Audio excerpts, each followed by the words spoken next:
Good evening, Garden City. I'd like to call to order regular City Council meeting for Monday, May 19th, 2025 at 7 p.m. Our first order of business is our opening ceremony, which consists of the national anthem, followed by the Pledge of Allegiance, followed by a moment of silence for those service members who've given their lives for our country. Please rise.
I pledge allegiance to the flag of the United States of America and to the republic for which it stands, one nation, under God, indivisible, with liberty and justice for all.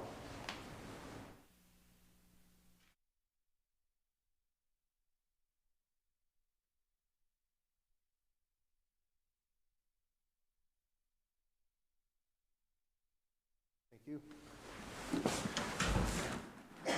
Mr. Smith, if you take roll call, please.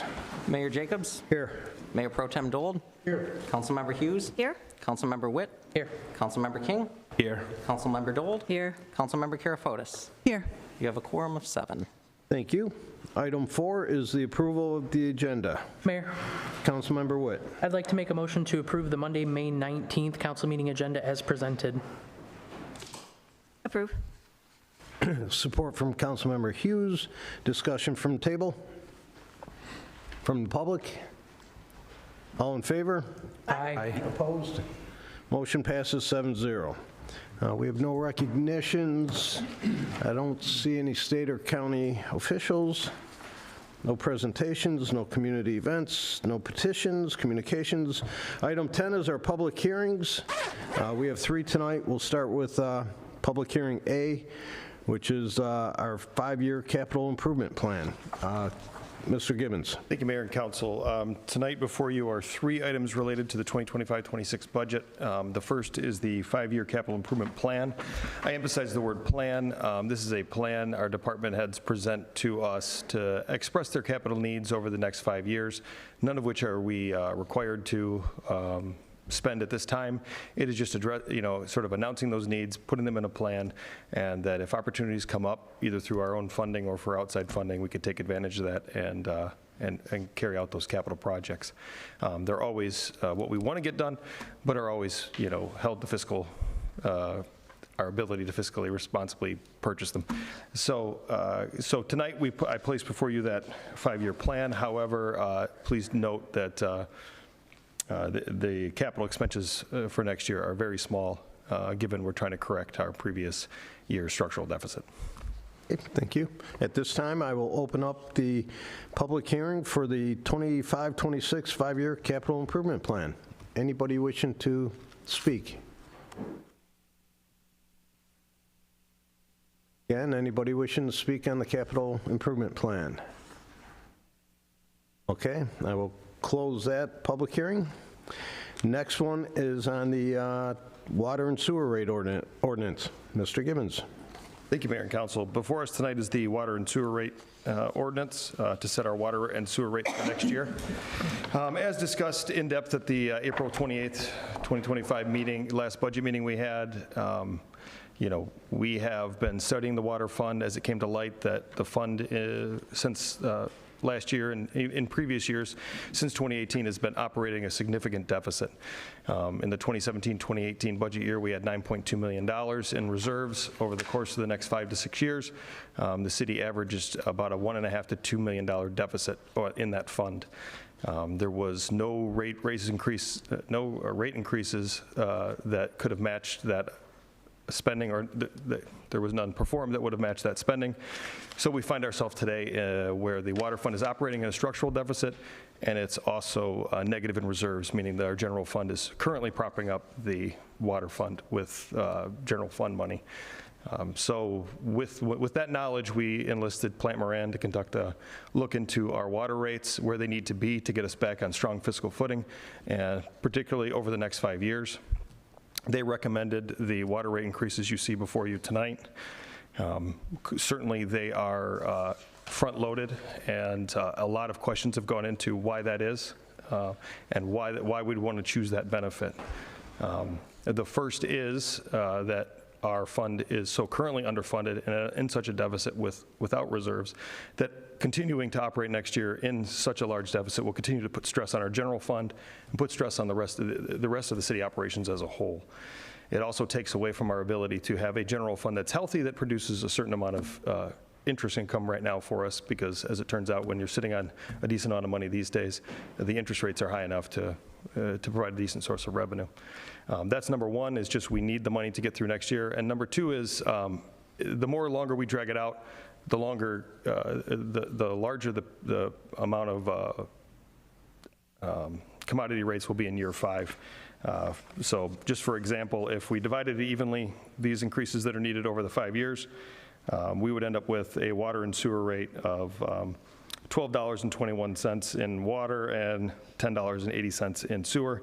But if we do it tonight, we'll end up with a $8.52 and a $9.37 sewer. So, it's like anything. If you fix the problem now and right the ship, we'll be in a better place in 5 years. So while it may seem like saving residents by dragging it out will be helpful, actually in the long run, it'll cost them more. And while this is extremely unfortunate that we're in this situation, we do have a path forward where we can return our fund to fiscal responsibility and protect the general fund from any further need to support the water fund. We have to make sure we have an aging system. It has to be maintained. Water rates need to continue to keep pace with costs, which they just didn't over the last 5 to 6 years. I can't relive the past, but I do have to make sure the city has a healthy water system going forward. It's my job to put forth rates that do that in the least painful way to residents. This is, has been examined by council extensively. I've been questioned by each member of council about all the different ways we could work to get ourselves to any different shape than to do these type of rate raises this year. But the answer continues to come back to, this is the most fiscally responsible, puts the least amount of cost increase on our residents, and is the most secure, responsible way going forward, is my recommendation. Okay. Can I just ask one question? Sure. The things you were referring to, Yes. talking about if we do the proposed immediate increase and then go down to the 5-year, can that be shown on the screen so people can see what we're talking about? So they can actually see the difference if we said rip the Band-Aid or split it up? Can that be shown when we talk about it, when it's coming up for us? It was included in council's agenda packet and is on the agenda. I'm not sure if. But I'm saying, I think the public would understand it more if they could actually see it. Yeah, I don't have that for the screen right now, but I don't know if GCTV downstairs can bring it up from the agenda packet. But what I can say is, ultimately, for every year you string out correcting these rates, you end up with a higher rate in year 5. So if we do it now, we end up with the lowest year 5 rate. If we wait any longer on any dollar of this, it only increases what you'll be paying in 5 years. So the sooner we fix the problem, the less the subsequent years are. I get it, but I think it's hard for people to imagine without seeing it. So maybe when it comes to our turn to talk, we can actually just read those numbers. I can do that. Okay, before I open it up, also, To actually simplify it a little bit more from what Mr. Gibbons said, the increase would basically come out to about $6, give or take, per unit. So if you look at your water bill and you use 10 units of water for that cycle, your bill's going to go up $60 or thereabouts. To me, that's the simplest way to figure out. I know people read the percentages and they say it's going up double, and it's not doubling. It's going up approximately $6 a unit. So the easiest way is if you look at your units on your last water bill, add $6 to each unit, that's what it's going to go up. If you use 4 units, it's going to be up $24, give or take. So having said that, I will open up the public hearing. So anybody wishing to speak on this issue, please state your name. Mayor, members of the council, Anthony Tackett, Fairfield Street, Garden City. I understand the situation we're in, and thank you for the investigation that you've done to find that. I further understand the debacle we find ourselves in, having to look forward and how to fix this. A few weeks ago, after the special hearing, I think it was, I sent each of you a packet of some research that I had done. One of the things that I found was significant was that 40% of our residents fall below $60,000 a year on a household income, while less than 17% of our income or residents have a household income of greater than $120,000 a year. Finances are not easy. Finances are difficult to plan. People on fixed incomes are even more so difficult to plan. We don't have a very young community here. We have an aging community here. We have a lot of residents on a fixed income, and I think that a 60% thereabouts raise right up front is going to affect people in a significantly negative way. While I understand it would be a higher rate in 5 years, I wonder if the more responsible thing might be to understand that driving your citizens out, especially those that are aged and infirmed, might not be the best tax strategy for the city as well. Further, that while each of you has said in previous meetings that you would consider that you are also residents, I would beg you to consider that your story may not match that of the most of your city residents. Your financial picture is not theirs. So whether you can bear it or not is of little consequence to me. So thank you for your time. I appreciate the gravity of the situation you each find yourself in. Again, Chief, thank you for finding it. Thank you. Thank you. Anybody else?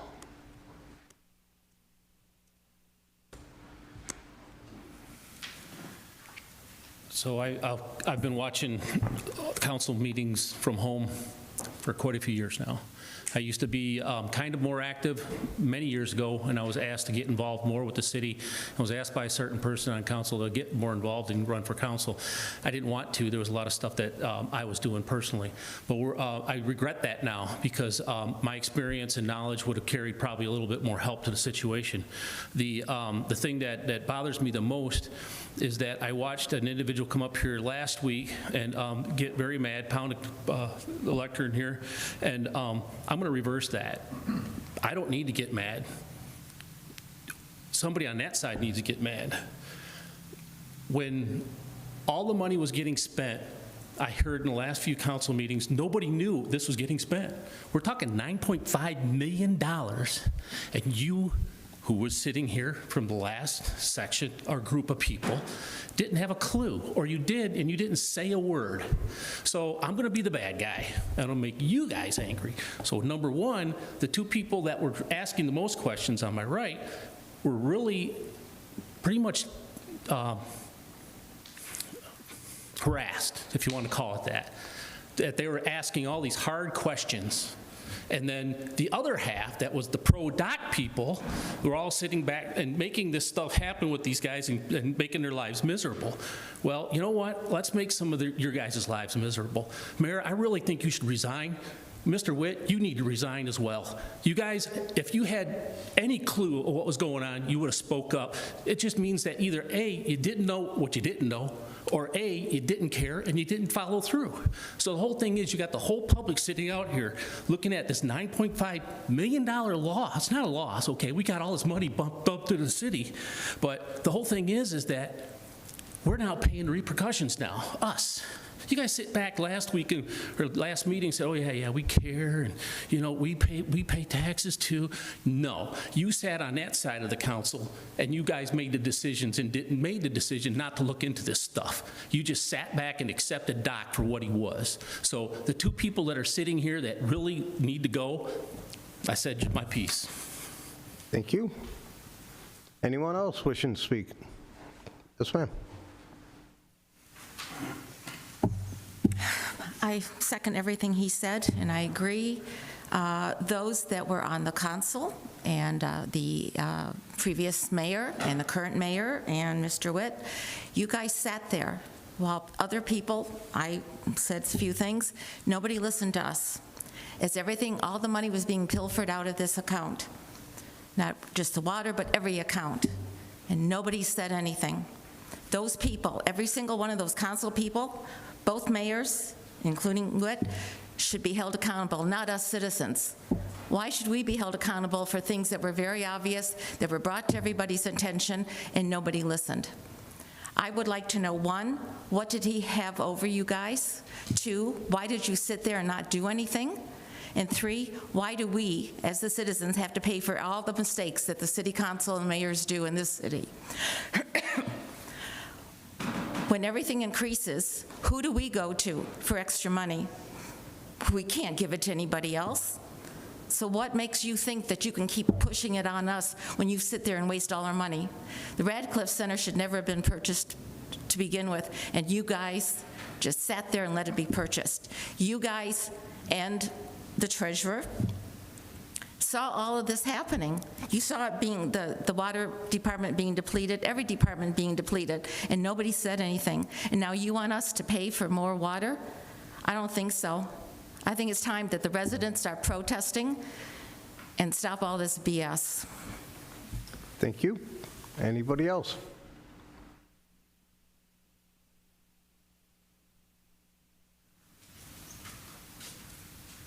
Actually, I'm going to reverse myself a little bit. My bill will go up $67.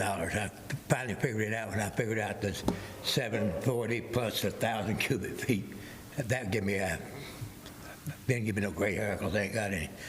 But 3 years in a row, there was actually a 4% water charge decrease. And for 1 year, you decreased it 4%. In 2 years, no increase at all. So where did the money go? Well, I guarantee you Wayne County didn't lower their sewage rates, and I guarantee you that Great Lakes Water didn't lower the water rates. So that draws money out of that surplus fund.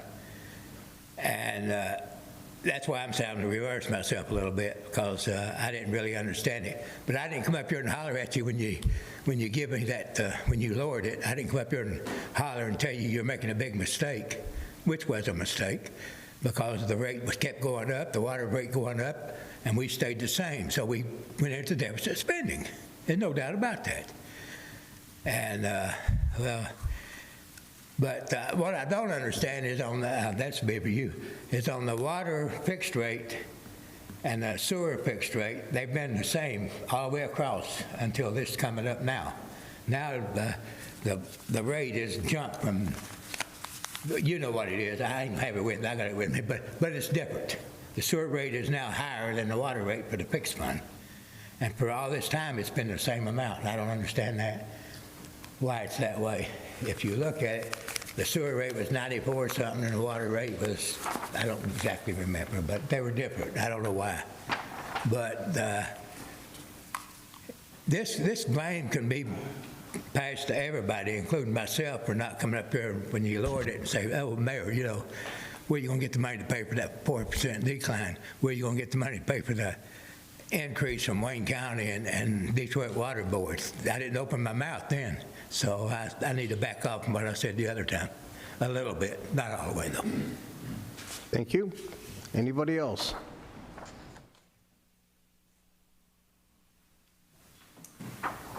In addition, oh, I'm sorry. Hi, my name is Lori Walconas. I'm at 30240 Hennepin here. In addition to everything that's been stated, I don't think the public at large is aware of the details of this. That's I guess, the first sin here. As you can tell, I think if everybody knew, we'd have a lot more people here. No reason not to notify them. Facebook is not the avenue for that. But more importantly is to fix this problem. I, of course, read on Facebook, per Karen Hughes, that a single person who uses less water will be charged at a 33% rate. A family of 5 who uses more water, they will be billed at a 56% rate. Now, that is equivalent, that's what you said on Facebook. Your family of 5 neighbor will be at a 56, I could quote it. I mean, I can take a picture and show you. You can go back and look yourself. So there needs to be some clarification because, of course, the mayor said it's $6 across the board. So again, information isn't in everyone's hands, and that needs to be fixed. And I don't know that you can come to a conclusion tonight without everybody being aware. In addition to that, I don't know if now is the time, but, well, it is.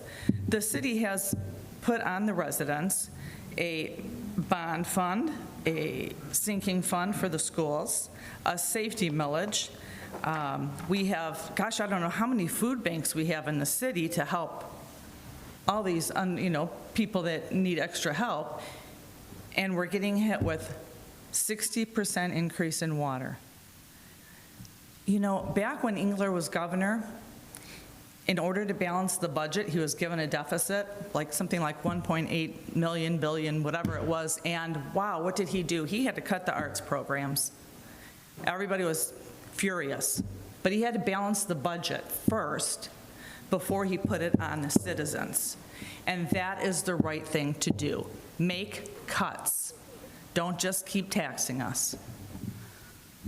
Thank you. Anybody else wishing to speak?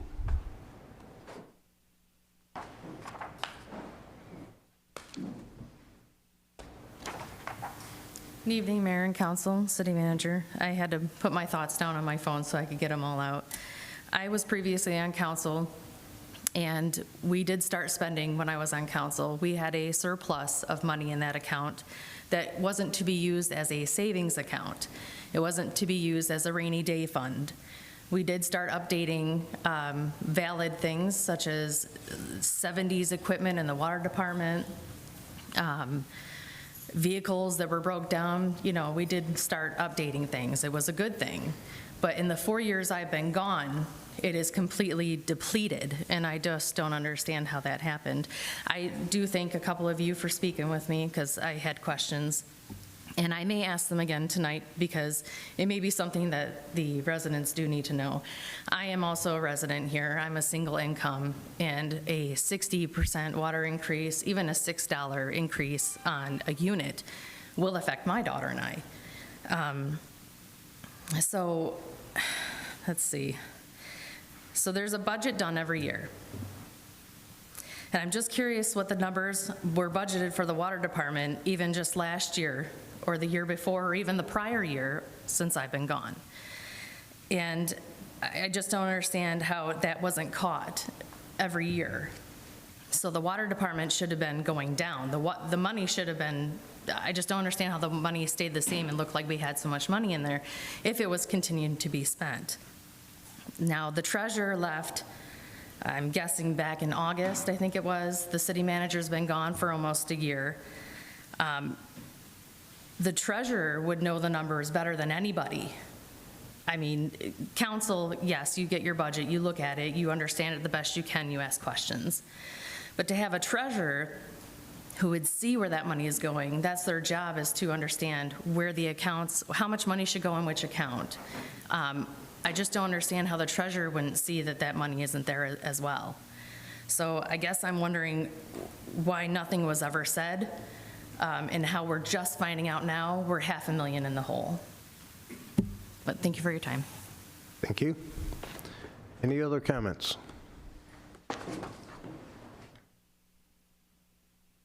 I'll ask again. Sir. How you doing? My name's Tyler Rich. Today I just come with a suggestion. Like I said before, what I feel like the city needs the most right now is transparency. And I know everybody up here is doing their absolute best to fix our city. And from the bottom of my heart, I thank you all, because this is a very hard job, and I know. But, and I know that even with transparency, might register to some people is, why do I need to tell or show these people anything? Like, we're doing our job. But I just think the answer is, it's simple. I think Garden City definitely has, quite frankly, to some degrees, lied and misappropriated some people's money. And I think that I'm just proposing, if there could be just some way of, maybe a lot of people are like me, which are visual people.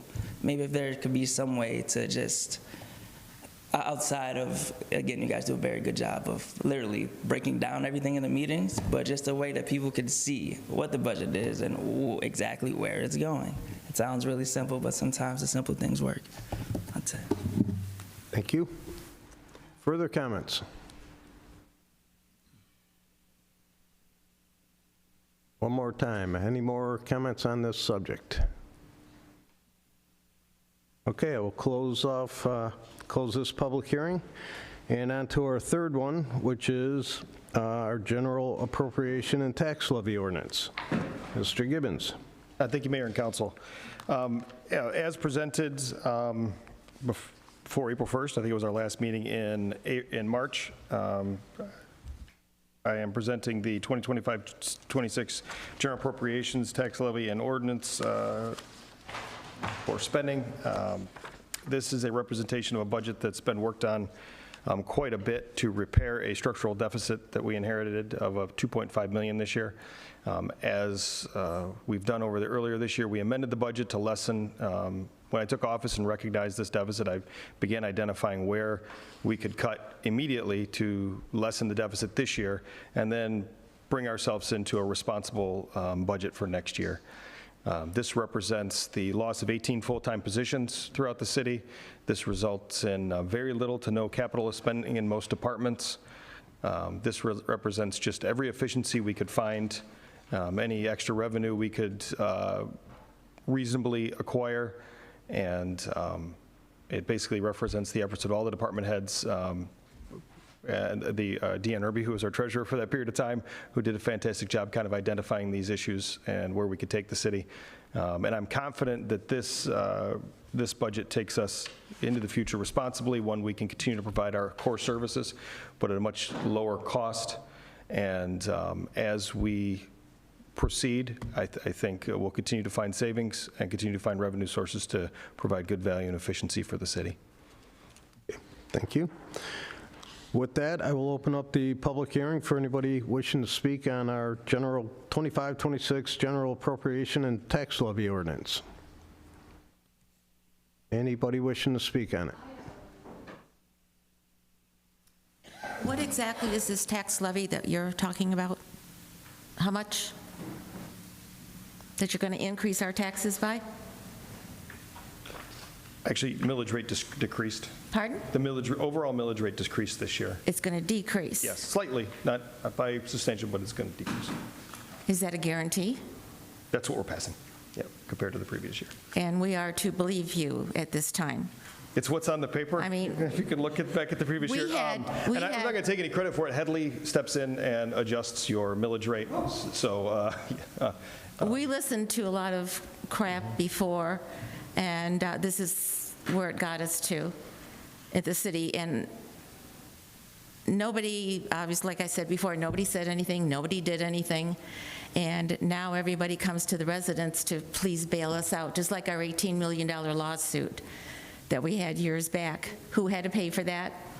The residents. And I think it's about time that the residents, like I say, start complaining about this. I mean, it's not up to us to keep bailing you people out.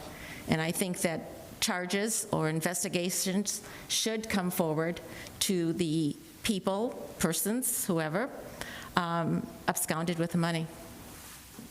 Thank you. Anybody else wishing to speak on the appropriation and tax levy?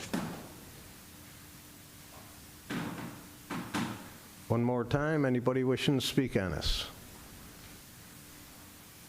Okay, I will close that public hearing. Item 11 is our consent agenda. Mayor, Councilmember Witt.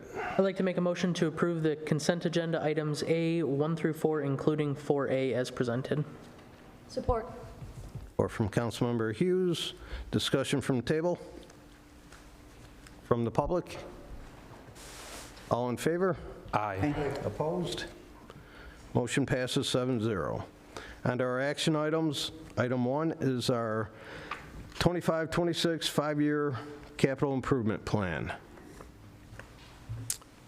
Motion is in order. Mayor, Councilmember King.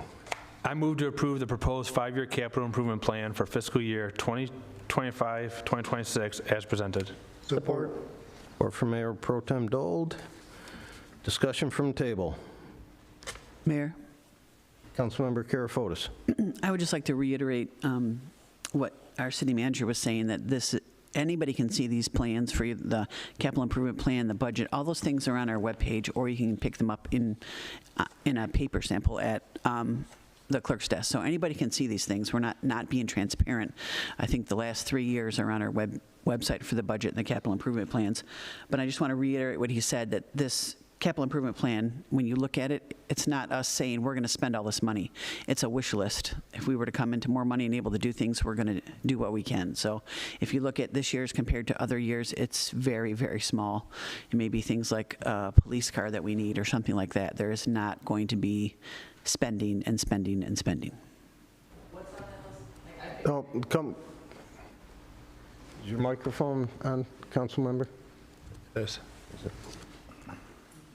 There's the list you're talking about, the capital improvement list. Things like, it's a wish list for, like, if we need a police car, if the fire department needs something. There's no just like extra spending. Like, there's so many cuts, it's crazy. So it's not something to look at and go, oh my God, they're going to spend this much money. If we have money available, we'll use it on the things that are most important to keep our community going. Okay, thank you. Further, come to the, if you want to. You know, I've complained so many times about the website, the city website, and navigating it. And, you know, if I'm having trouble, there's got to be a lot of people having trouble. So when you say it's on the website. It's also available at the clerk's desk. You can come in and pick up a copy anytime. On the website, though, where is it? If you go to government and then you look under budgets, they're all listed there. Okay, thanks. Okay, further comments from the table? Comments from the public? Okay, all in favor? Aye. Opposed? Motion passes 7-0. Item 2 is our 25-26 water and sewer rate ordinance.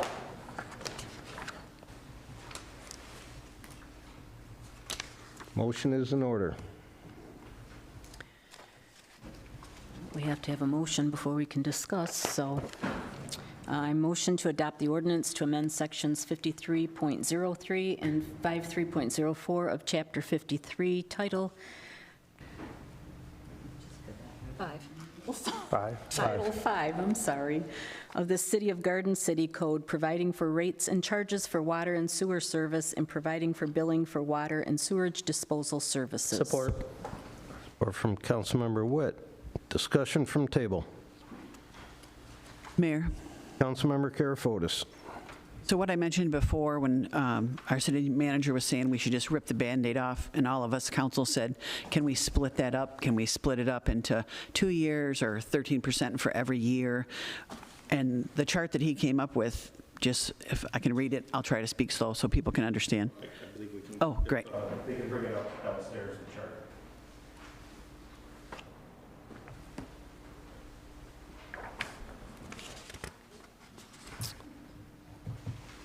There it is.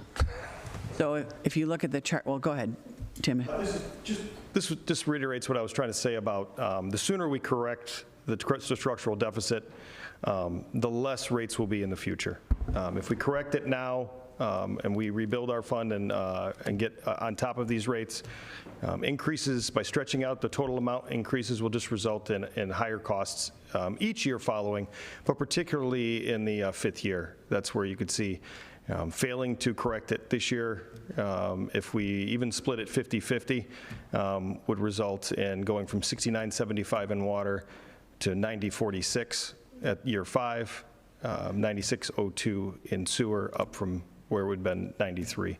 So 85.20 or 90.46 in 5 years. And 5 years comes quick, and it's not just the most in year 5, it's each subsequent year we wait, the higher rates will go up on residents.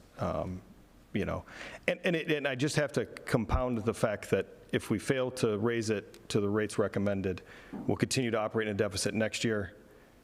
It does threaten the health of our general fund. We just don't have the money in the general fund to sustain the water fund and be prepared for something that may happen in this city. You know, we have to make payroll. We have to be able to prepare for an emergency. We have to do those things. So my reason was twofold. Number one, we have to have enough to continue to operate into the future, and you have to have a general fund balance that prepares you for something that bad might happen. And second, it actually turns out worse for residents the longer we wait to make this adjustment. Mayor. Councilmember Karafotis. So I just want everybody to see that and know that if we say we're going to just rip the Band-Aid off, in the long run, that's cheaper than splitting it up over the 5 years. You can see on that chart how much more it would go up. So it definitely would go up. I do want to say that I was contacted by several residents, most of them seniors or people with a pretty low income, that just said they can't handle that. So I do care about our seniors. I care about everybody in Garden City, and I want us to be able to afford to live here. So that has gone in to my thought process a lot in the last couple of weeks. One question I wanted to address from Kelly Kerwin and from Carl Chico about how did we not know these things were happening? And as a new council member, I probably asked more questions in the last 2 years than anyone. So after the last meeting, when we talked about that, I went home and I dug out my budget proposal from last year, and I wanted to know why I didn't see this negative $600,000. And what I found was the water account is the only account that we have that shows assets. So when I looked at that budget, it was not represented this way to us. When I looked at it, it doesn't say negative $600,000. That's in one column. But when you look at the final column, it says our water fund has $20 million. So that's what council is seeing. And that's because it shows the assets. It shows the water main. It shows our equipment. It shows everything. It shows all the assets of the water fund. So was that not represented to council? I had no idea the water fund was like that. So if people remember the budget meeting last year, I was asking questions about the budget, and I was told by our treasurer that he didn't bring the budget to the budget meeting. So I did not get those answers. And I think when we got our new treasurer and when we got Tim here, he found all this mess and then just brought that to our attention within the last month or two. So that's not something that we all knew and were hiding. We were trying to be as transparent as possible. But when you see a water fund that says $20 million at the end, you think that we have plenty of money. Did council approve things that were being spent? Yes. Were we ever told by the treasurer or the previous city manager that, hey, we're spending all this money? It's going from $9 million to $8 million to $6 million to $3 million to zero? No, we weren't. And it wasn't presented that way in a budget. So that's not an excuse, but I just want to make that clear that it wasn't something that someone just saw and ignored. I did want to ask our city manager, I realize that when we say general fund, we're including our rainy day fund, and we can't operate by funding the water fund. But is there any way that we could get a bond in case of that emergency? Like if we had a big water main break that was going to cost $1 million or something, could we, instead of taking it from the general fund, get a bond for it, or at $5 million or whatever we might need? Yes, it's my advice going forward that any major capital projects actually be bonded out, because you could stretch a bond to 20 to 30 to 40 years and really smooth those costs across the board. So, and really, even if we had decent reserves, it would still probably be my recommendation on major projects of a couple $1 million is to take a bond out, stretch those costs over the course of the 40 years so it doesn't create these huge rate spikes for residents. By using our cash reserves, we put us in a position where we can't smooth out rates. We just have to take care of it because we're in such a deficit. But in the future, you know, certainly smaller projects of $300,000 to $400,000, if we had $9.2 million, yes, we needed a vehicle, we can afford that. But if we're going to do $2 to $3 million worth of, or $5 million, which we have done in the last 5-6 years, it might be wiser to do more debt and take a bond out on that and stretch it out over time, just to avoid this particular exact circumstance we're in. Because we don't have a lot of debt right now, correct? Correct. How much is not a lot? I can't give you the exact amount, but they're 20 to 40-year loans on millions of dollars that are, the one's an SRF loan, which is through the state, But on average, our city does not carry a lot of debt. Compared to a lot of other cities, we are actually a pretty debt-free city. And when it comes to water and sewer fund, in speaking with Plant Moran, talking about this water study, they encouraged debt for those major capital projects. They said, but never take out debt to cover your operating. Never take out debt to repair, to get the water fund back whole to the general fund, because that's like running up a credit card. But a major water main is like a mortgage. It's a responsible, long-term investment that makes sense. So it's about deciphering between those two types of debt. Most of this was discovered when we had Plant Moran do the water study, correct? That's correct. And we hadn't had that done for 5 years or something? It was about 5 years prior we had it done. Okay. And then the last question is, if this doesn't pass tonight, what does that mean? That means that we don't have water rates for next year, and if it doesn't pass in the amount it is, it means we have to continue to deficit spend in the water fund. We would have to then basically adjust our budget, which is up right after this, to take from the general fund to make the water fund whole. We can't pass a budget in the water fund that's not balanced. We have to acknowledge the money's coming from somewhere, so that we would have to draw down a fund balance use of the general fund to make up for to continue to make up for the negative in the water fund. And when you say draw from that fund, you're talking about our water fund should be right around $3 million as a safe? Correct. Recommended by Plant Moran and others, including our previous treasurer, who said, well, you're going to need at least $3 million in there based on the size of your system. And that's bare minimum, $3 million, just to be prepared for any of those. Because while you can go out and get debt, sometimes you have an emergency and debt takes a little while to gather. If you're going to go get a loan of $4 to $5 million from somewhere, it just doesn't happen overnight. It's not instant cash. So you've got to go have at least enough reserves to keep the system running in the event of an odd circumstance change. Okay, and then my last question is, I know when a lot of residents talk about our water rates, they talk about this big increase, but for the last 6 years, we have been paying some of the lowest rates in our county, correct? Correct. We have some of the lowest rates in the area. And that's compared to surrounding cities, and that's because we didn't raise them when we should have? Correct. Okay. Thank you. Further comments from the table? Mayor? Councilmember King. I just wanted to touch on the transparency piece. I'm glad they were able to share this table, because I think the table is very telling in how the immediate increase is beneficial in the long run. I'm also a very visual person. I took a lot of these numbers from talking to Mr. Gibbons, put them in a spreadsheet, because I wanted to see myself, what does this look like if you break it up over multiple years? And it is worse. In the long run, you're worse off. Like we talked about the 85-20, it talks about the end of the 5 years, if you did 20% each year, 122-17, but you would be at the 85-20 much faster than that even, and then you're also going to surpass it. But unfortunately, Plant Moran wasn't able to put anything together. Yeah, to actually complete the study, they're looking for the rates for this year to give us the next 5 years, because they want to be able to say, okay, this is where your rates are, this is what you're going to need to maintain a solvent fund that can maintain the system. So they have been very responsive to all my questions, and I've tried to put out, included in the agenda packet is the memo, but I've tried to be very responsive to the council's questions and any of the ideas we could throw at it. And unfortunately, it disappoints me that I keep coming back to the same conclusion, and I can't get past. We need to correct the system just for next year, let alone even the 5 years. So. Okay. Mayor, Councilmember Hughes. I've crunched these numbers everywhere from Sunday, starting with the proposed amount, looking at a 75-25 split, and then also the 50-50 split. And like they said, we will pay more at the 5-year mark per unit if we don't do the Band-Aid pull and put 100% on it right now. And what I was talking about is the rate, not the rate, but your bill will go up according to usage. So I'm a low usage user, and my bill will increase 33%. I'm not, like I said, I'm not the typical user of water in this city, but my neighbors are extremely high users, 5 people and high users, and their bill overall total will go up 55%.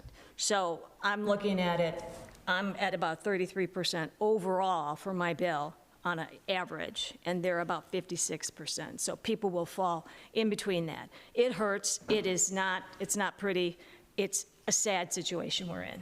But I wanted to try to come today and say, well, 50-50 makes good sense for us, for the city, and it makes good sense for the resident. And a 50-50 split, while the first year, it hurts less to do it this way, but in a 5-year, we're not even talking a 10-year period. In a 5-year period, we're paying more per unit by, than we would if we did this all up front. And I'm with you, I'm upset about the situation, but it's my job to try to be fiscally responsible about how we handle this situation.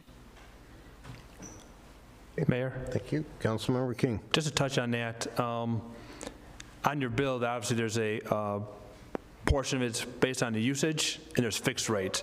And that's why the percentage is changed based on the commodity, or depending on how much of your usage is, because of that fixed rate.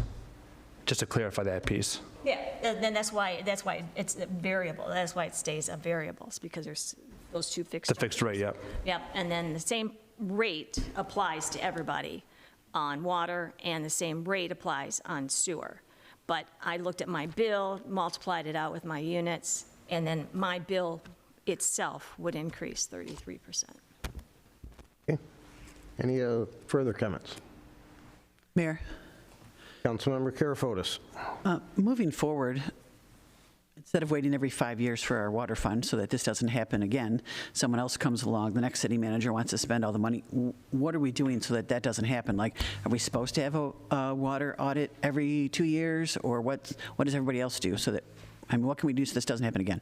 Well, we discussed this in the last budget meeting, just about the general fund, and creating a policy where we have a fund policy for the general fund, and we have a fund policy for the water fund. And I think it's best that the council creates a policy that forces me, the city manager, to alert you when we hit certain levels. So if the water fund is below whatever the percentage of 3 million of our system is right now, we would say, hey, listen, anytime this occurs, or this is projected to occur, you have to let us know, and you have to explain that in addition to every expense request for any capital projects are required to explain to me, hey, city manager, what are you doing about the fact that we're below 3 million and you need to go replace this water main? How are we doing this? How are we maintaining that? And when we discuss water rates each year, I think we don't waste the crisis, and we fix these problems going forward. And we kind of, as a metaphor, I say I want to carve it into the table. I want to carve 30% fund balance in the general fund. I want to carve a minimum of $3 million in our water fund, just to make sure every council member knows these are the things I need to be looking for. As you stated, looking at a water fund, even in the financial audits, they give us a financial statement, Plant Moran every year. It does say everything we needed to know in there. It just doesn't say it in the way that's easily interpretable. So I think that's part of our policy, is to explain this, look at this part of our financial statement, this is the number you're concerned about, and anytime this drop below a certain place that council sets, city manager, you have to tell us why, and tell us what your plan of action is. And the state does that with pension funding. They tell us, hey, listen, if you drop below X%, you need to tell us what your plan is to get out of it. If we were in a major deficit for years at a time, the state comes in and asks you, what are you going to do about it? Well, before anyone else has to do that, I think council should build a policy where I have to explain that to you when it's occurring. Can you make that policy so we can approve that shortly? Yes, my plan was to stop the bleeding and then cure the problem during this next couple of meetings during this summer. I'm going to consult with some area finance people, our new finance director and treasurer, and Plant Moran, and just kind of get an aggregate of how everyone does it, that does do it, and find the best one that fits Garden City. Okay. And then the last thing I had to say, we're talking about this percentage and this percentage and your bill and the neighbor's bill. At the very first budget meeting, Mr. Gibbons talked about if you have a $120 water bill, if we approve this tonight, the water bill will go to $176. So that's the jump. It's not 50%, it's not 60%. It goes from 120 to 176, which is almost 49%. I just have a couple comments to answer some of the questions or comments that were made earlier. You just answered one that we're working on putting some safeguards in place for the future. It doesn't help right now, but obviously this created a situation where we need to look at that. So that is being put in. Someone mentioned about we need to cut people. We have cut a lot of staff reductions. We haven't filled retirements. So we've done that part of it. Someone said that the city put on all the millages, sinking funds, library bonds, all that. The city puts it on at the request of the school, the library. I think the one we put on or asked for is the public safety and the road, and that is voted on by the public. So it's not the city forces it on anybody. We put it out there, and again, as far as the school and library, they give us the paperwork. We are required to turn it in, and it's put on the ballot. So those are the main comments I got out of a few people that had stuff. Having said that, any further questions or comments from the table? From the public? Years back, and I don't know how long it was, but we had an increase in our water rates. And it was effective on, let's say, May 1st. Well, no, let's not say May 1st. Let's say June 1st. And people filled up or July, whatever, people filled up their pools prior to the increase, supposed increase. But when they got their bill, was after the date that the increase came, and now they were charged the higher rate, thinking that they filled their pool up before the rate increase. So as I listen to you all talk about this rate increase, I find it interesting that it's right before people are going to fill up their pools. You know, people are going to start watering more in their lawns, taking care of their yards, because Garden City has to look nice. So for that much of an increase for the average citizen, those especially on fixed incomes, I don't know where this money's coming from. DTE keeps adding more and more to their rates. And so this is what, a 5-year plan? So what happens after the 5 years? Are you going to cut our rates? Or are you going to keep that rate and keep taking our money? Just like the lighting. You add that to our taxes, and nothing was really done with our street lights, and that kept going until we complained enough, you took it off, and now I think you want to add it back in. But so what happens after your 5-year plan? What happens to that increase?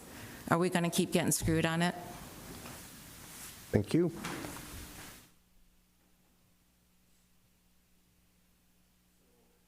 Stacy, about the question, when you were on the council a few years back, you were attempting to get transparency, and you were like one against the world. Yes. And it was very difficult for you, and I watched this and I felt bad for you. The thing is that when you want to get the bar here and you're standing here trying to get it to move, and you're not getting anybody else to have, because I came up here and said, look, you guys can't just sit here like a bump on the log and not ask any questions. That's what they were doing. Nobody was asking any questions. You get nowhere if you don't dig, and you do a very good job at that. There was no accusation at you not doing your job. It was just quite the contrary. The next question I would like to go into is that, Mr. Givens, my question is that after we go through this process of the bump and increase in 5-year plan, before, from the way it was understood, is that we had $9 million sitting in the surplus. Will we have a chart or something? Can you generate a chart that will show us how our rainy day fund will be affected through the years going forward on that? Or do you already have that? But it would be nice to know that, to know where we're going with the rainy day fund. And if we don't have a rainy day fund today, do we have any kind of good scenario that we can come into play and try and make this fix something that happens in the city within the next year? You know, I'm getting at where you have a catastrophe or something. Not hopefully nothing happens like that, but just that's my my two questions. My wife was asking is that when you look at the water bill, it's like 3.7 cents, $3.70 per so many gallons of water, right? And she was asking if you could try and put that into more perspective of what we're seeing on our water bills with this rate increase. kind of like the third column or something. Oh, okay. You know what I mean? Just so that we would understand. And finally, that for me, I have means. I think my worst water bill, sewage bill, was $1,200. Of course, I have a pool and water, and like previous speaker here, questioner, Garden City's going to dry up. Nobody's going to have green grass anymore because I pretty much, my front lawn, I'm taking that off the table. That won't get watered. So repercussions, that we're paying the bill, that we're not going to just keep on haphazardly spreading the water all over our property when I'm being charged sewage rates when it's never going in a sewer. Thank you. Thank you. You can answer that at the end. How about at the end? Yes, sir. Mayor, members of the council, Anthony Tackett, Fairfield Street. Chief, you mentioned something earlier today that touched on something that's a little near and dear to myself. As many of you may know, I retired from the City of Detroit Fire Department and worked through a receivership in the City of Detroit. It was not fun. Our contract got thrown in the trash. The terms we were given as employees were less than favorable. We went from having a situation where an EMT could afford to live to where an EMT with 2 children and a wife was eligible for food stamps. So living through and working through a receivership is an absolute horror akin to a divorce, right? Or a bankruptcy. And you touched on something that you said that we would have to draw from our general fund and that we just don't have it. And I'd like to have you expound on that if you could, because it sounds to me like many years of irresponsible decision-making and approval by the council, irresponsible follow-up by the council, not demanding proof from the city manager, who came here meeting after meeting after meeting with what amounted to Crayola crayons scribbled on a paper. How close are we to financial insolvency? Thank you. Thank you.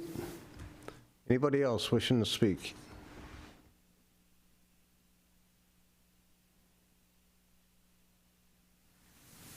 No, it's on different, well, I want to go to the cuts first, I think. You said you cut 18 jobs. Were those all those Parks and Rec jobs at the Radcliffe Center? I mean, where are the cuts at? If you can ask him, then he'll answer in his comments at the end, because it's not going to be question and answer, because it's going to cut into your time. That's fine. And then you're going to. That's okay. And in addition to, well, while I'm on cuts, that's not enough cuts, right? So maybe this city doesn't have flowers this year, because guess what? We have to pay the water bill. Let's get real. Let's make cuts.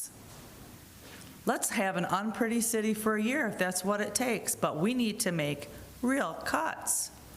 This thing that every little bit here and every bit, it all adds up.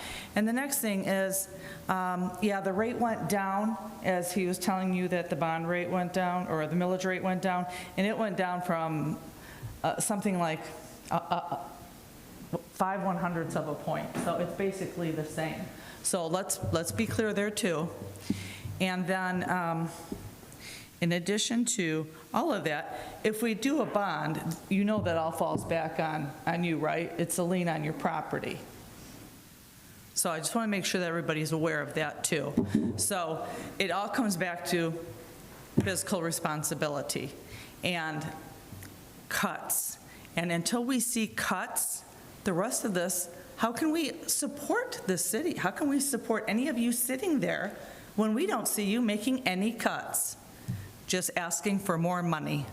And I'm sure that Parks and Rec will come up and they want another $9 million. Do you have any idea how many things you all pass? Thank you.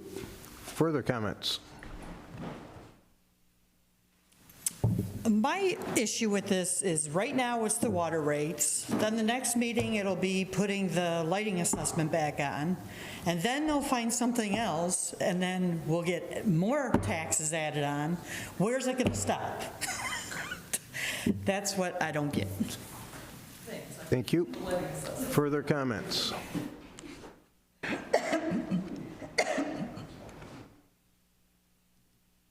I just have one little problem with Plant Moran on that. I'm assuming they fixed that chart up. And there was one year in there when they said they couldn't find it on the city website how much the water rate is. They don't know where the water department's right over there. They could have walked over and asked somebody.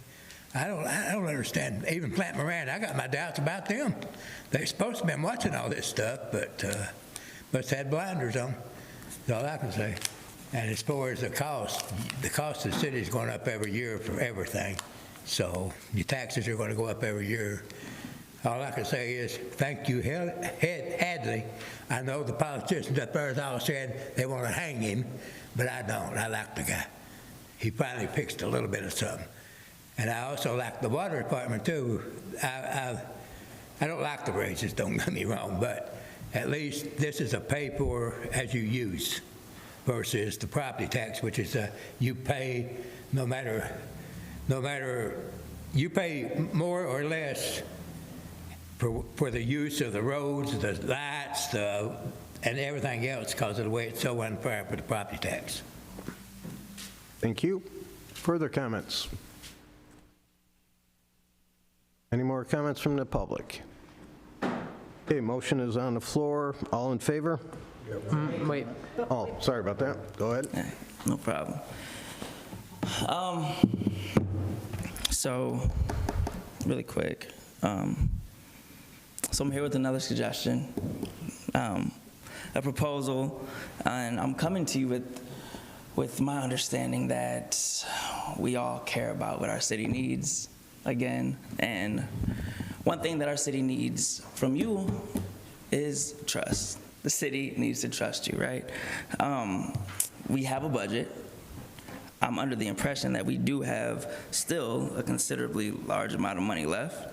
I'm going to propose something that, if you're interested at all at a later date, that I can show you examples of when it's worked. It's been in other cities and how it was done. And I'm not saying that, and that's letting you know that the city 1,000% could make direct payments from the city's budget to help its citizens. Like, we don't have to wait for an emergency or a pandemic.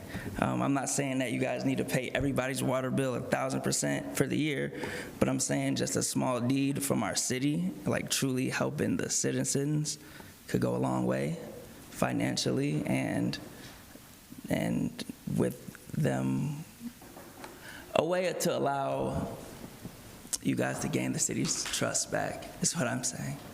But that's it. Thank you. Further comments? Mayor, Councilmember Karafotis. can our city manager answer those questions before we take a vote? If you want to. Sure. I'm trying to. As long as there's no more questions. No, It's not gonna keep going back and forth. So what's the plan if tomorrow we have an emergency, we're in the place where we'll lean on the general fund for the immediate needs of the money, then we'll go out and get debt to bond to make any repairs if it's a capital issue. So if it's something we need to buy, like a water main or a sewer or a lift station repair or something like that, we would just have to go and use the general fund until we were able to bond back for that. I like the idea of adding some information on the water bill to show, hey, this is your next anticipated water bill. I had a little bit of conversation about that today, so that's something we can definitely look into, see the feasibility of that. I don't believe we're in any danger of insolvency currently. However, there are decisions we're making tonight that could put us in a position that are greater risk of insolvency in the future. Currently, we have very low debt, so we could maintain solvency, but not that fiscal responsibility Garden City has over the course of my entire time within this city, and even before that.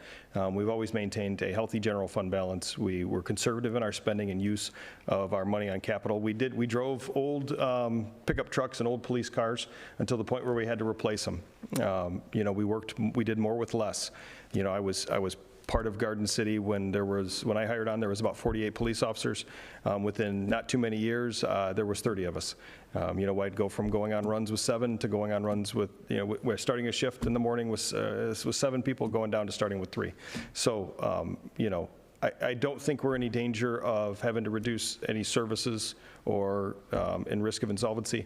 However, because we are where we are, the decisions we make today will definitely reduce the odds of that happening if we, follow the path that's been laid out for us. I think we talked earlier, I think we're at 22 or 24% in our fund. We anticipate by the end of the year being somewhere in the low 20s. You know, again, that's better than we started the year. We have been making cuts. And to refer to the type of cuts we're making, it wasn't all Parks and Rec. In fact, the lion's share of the money came from across the city. You know, 3 police officers, 3 fire, DPS, water department, Ordinance. 2 employees, ordinance, part-time, all almost entirely eliminated. You know, there have been cuts. I believe they were strategic. I've been here long enough to go through some of these times to see where the city can bend and not break. But at the same time, cuts to a certain point, but I have to get a police officer to your door in a quick period of time. That's why you live in Garden City. You come here because you know you'll have quick police response, and if you have a medical emergency, you'll get a fireman to your door quickly. That you know, your water does stay on. These are the core fundamental things, and we can cut so much, but if we start tripping over where we've cut too much and we start reducing our services to where Garden City becomes unsafe, there's another negative to the property owner. Your property values decrease. Your ability to sell your home, your happiness when you walk out the door each day, and that feeling of safety. So it's all interconnected. You know, it's crazy as I see the water rates are connected to, you know, how many cops we get at the door. But right now the water fund is putting pressure on the general fund, which puts pressure on how many cops we can have. So, you know, 18 cuts, these were across the board. Certainly, you know, the most glaring was those grand increases in Parks and Rec spending. We went from $500,000 to $1.5 million. We've gotten that knocked way down, and we're identifying some revenue sources in the park side to even try and get us back to exactly where we were. And as far as the rest of the city, every department had to come to me with a decent amount of cuts. And we really stopped at $2.5 and above $1 million deficit in the next thing we'll be talking about, which is the general tax levy and ordinance. But we have across the board done everything we can. But at the same time, you know, Garden City citizens need to be safe in their homes. They need to be able to call 911 and have a quick response, and I have to balance those 2 interests. So what we've done in the water department is we've cut the number of employees in there. We've cut what we actually bill to the water department. We've done everything we can. We're reducing capital expenditures, and my plan is to stretch out all of our capital, at least for the next few years, to get us caught up as quick as I possibly can, so that we don't have to rely on you know, debt for emergencies. I'd rather debt for long-term thoughtful planning when we put money into capital in the water system.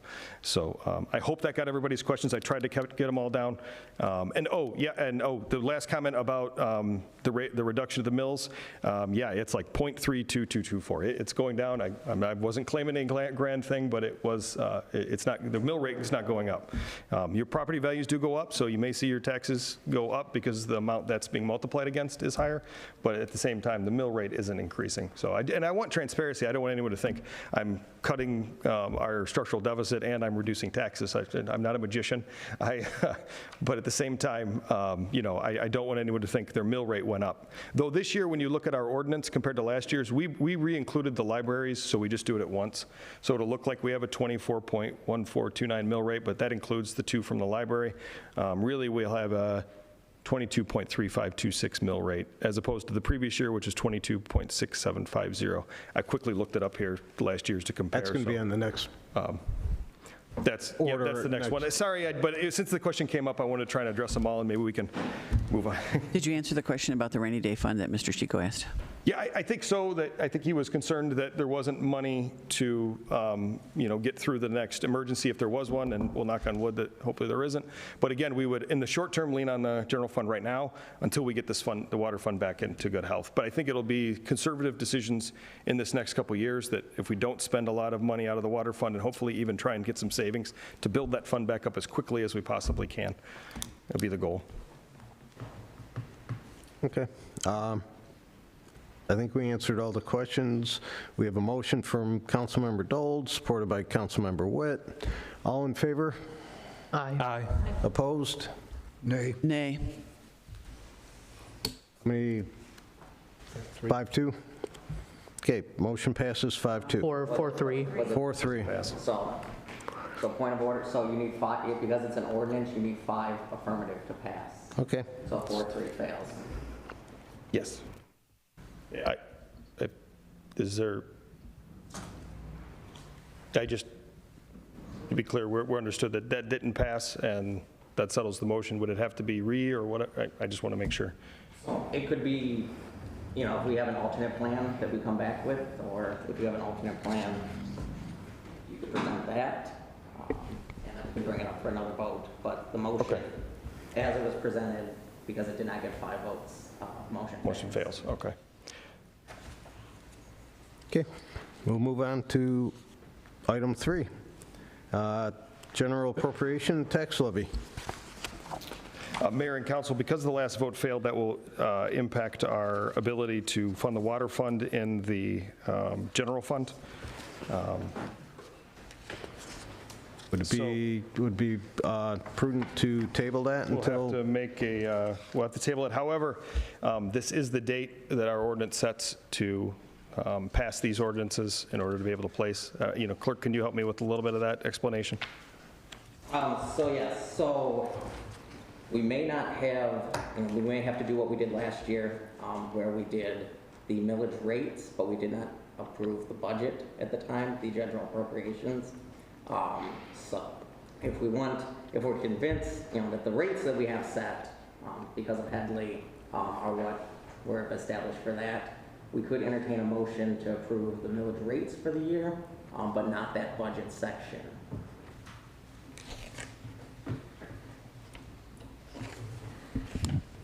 Is that your recommendation? Most importantly, we'll need to get our mill rates set. But I also, would implore council to, because the water fund is in the budget, I want to discuss the water fund a little further and understand the implications of failing to be able to pass these water rates. And, if there is an adjustment to the concept of considering the implications of that upon our budget and the rates we'll need to pass in order to balance everything, that council would also, I think, is it possible to reopen the discussion on setting a water rate prior to continuing to discuss this budget and appropriation? Yes, what we would do is you could, if anyone has an alternate rate that they would like to propose, you can make that as a motion, present it, just because of, as city manager was mentioning, our next council meeting isn't until June 9th. So it would be essential to pass the millage rates that we've proposed for this, because if we wait till that, we will not have the rates in place in time to do the tax billings, to do the mailings, to get that out. So what I would recommend, I'm not the treasurer, but if you're asking me, if anyone would like to make a counter motion on a different proposed water rate, do that this evening. We'll discuss that. We can take a vote on that, and then we can move to the millage rates and the general appropriations. We will have to recalculate the appropriations based on the millage rate or the water rates if we come to a conclusion on that. But I would recommend it would be pertinent to at least make a motion when we get to the tax levy to pass the proposed millage rates. Okay, so does anyone have an alternate proposal for the water rates? Mayor? Councilmember Karafotis. Mr. Gibbons, what's the rate that was proposed today? The rate that was proposed today, I'm sure I'm correct as I quoted to you. Is that the 85, 20, and 93? No, yeah, for the water rates, it would be,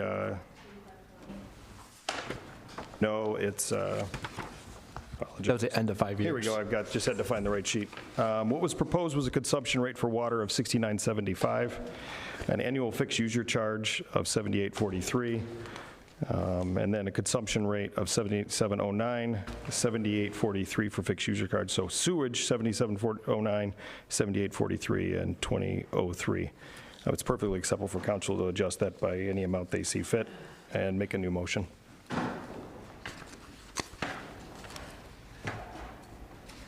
So if we take it from the 69.75 for water, and this would just be temporary while we get everything in order for the next, until. Well, no, this would be the passage of a water rate. So the question is, if we don't do that, and we have to readjust the budget, it just gets extended. Our cutoff time, like last year, we didn't approve the budget. For approving the budget, correct. What's the latest to do this before tax bills couldn't go out? Because we start printing, so we have to have the tax bills ready to go out July 1st, because by state law, they're payable July 1st. So if we had a meeting next Importing week. the rates, getting the bills printed, getting them stuffed, getting them mailed, I would say, anything after tonight, you're running, But if we approve the millage rates tonight, if you're you okay. approve the millage rates Right, we tonight, could we're- extend the water rate discussion and the budget until June 9th? Try to come up with an alternative Yeah, plan? and my only concern is the water rate and the timing of that, but ultimately, it's this council's purview. We definitely need the mills rates, but the water rates would, the timing of the water rates, June 9th? I mean, So the water rates would just have to go into effect, because what was proposed tonight would be to go into effect July 1st. So if we brought a rate proposal to June 9th's meeting, and it passed there, then we could potentially, we could have that published prior to July 1st and be ready to go July 1st on the water rates. Or could we just up the meeting so it's not 3 weeks away? this council could set a meeting whenever they so choose. So we'd have a little bit more time? If we just did the millage rates tonight and then racked our brains what else to do with the water, and would still do it, have another meeting in 1 or 2 weeks instead of waiting to the 9th, and then give us a little bit more time to get everything that you need so the tax bills can go out on time and the budget can be approved on time, et cetera, if we just did the millage rate tonight? So the one danger with that is because we had the public hearing on it tonight, it's still an open discussion. If we were to make a counter motion for it tonight, we don't have to do another public hearing on it. If we postpone it, push it off, bring it back, we may have to republish notice of public hearing with the guideline, the lead times to publication of that. You're looking at least another 2 weeks out. If we wanted to do that, make it for the June 9th meeting, I could send something out. We'd have to send it out tonight to get it published for Saturday for the June 9th, but if we don't know what the rates are going to be. Okay, I have one more question then. Obviously, everybody up here wants to be fiscally responsible. We want to be able to have a balanced budget, but we also don't want to keep putting increases on our residents that can't afford it. So seeing the vote that you saw tonight, in order to make a water rate tonight, what would your recommendation? I just continue to implore council to consider the rates nearly at where I recommended them. It doesn't come from any desire to raise rates beyond a cent more or 2 or 5 or whatever than necessary to maintain the city's ability to maintain a healthy water fund and the rest of the city. I have taken council's input and tried to feed as much as I possibly can back to you, question after question after question, which has been very welcome because I myself am searching for a better solution. But the consequences of failing to adjust these rates have some serious negative impacts, and the longer we delay that, the more we find ourselves in a fiscally very tough situation and makes the city at greater risk for something not good to happen. And I can't really, I apologize. I don't want to jump in and implore, but as a city manager, it's my job to make sure I try and assist council in making these decisions. And I put forth my 100% best effort. And if there was any more I could have come off these, I would have, and as history plays out, we'll see. But I'm confident that this puts us back in fiscal footing, or at least something very, very close to it. So we already voted on it. Yes. So it was at 69.75. What if it went down to 68? Are we still able to? I think 68, I can find a way to make adjustments in expenditures throughout the rest of the year to better match the the revenues. Can I make that motion then? Instead of 69.75, it goes to 68? So what I would do is I would reread the motion, but then put setting consumption base rate to 68, Or per 1,000 cubic feet of water. And then what about sewer? That's the one that was the 78.43? Yeah, that's the lower of the raises. The 7709. Oh, it's 77.09? Yeah, it's all in, yep. So if you just change water, that's, Go down to 76 or something? the impact of all these, I don't have in front of me, but 77, yeah. 77? It's at 77. It's at 77.06? Yeah, 7709.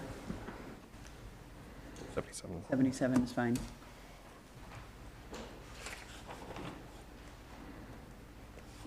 And what would you like what do we decide, the proposed consumption one? What was that one? It's at 69.75 was the initial. I hate that I'm up here just picking out numbers. I wish that there was another way that we could find something else out, or... Share the numbers you gave me on the 50/50 and the 75/25? Correct. I mean, we talked about those numbers, but we already... those numbers are... Didn't pass it. So, I mean, I don't want it to go up, proposed from 85.20, and if we cut it back to that 50% or whatever, then it goes up to 93.70. So our residents are actually paying more if we split it up by the 5 years. Yeah.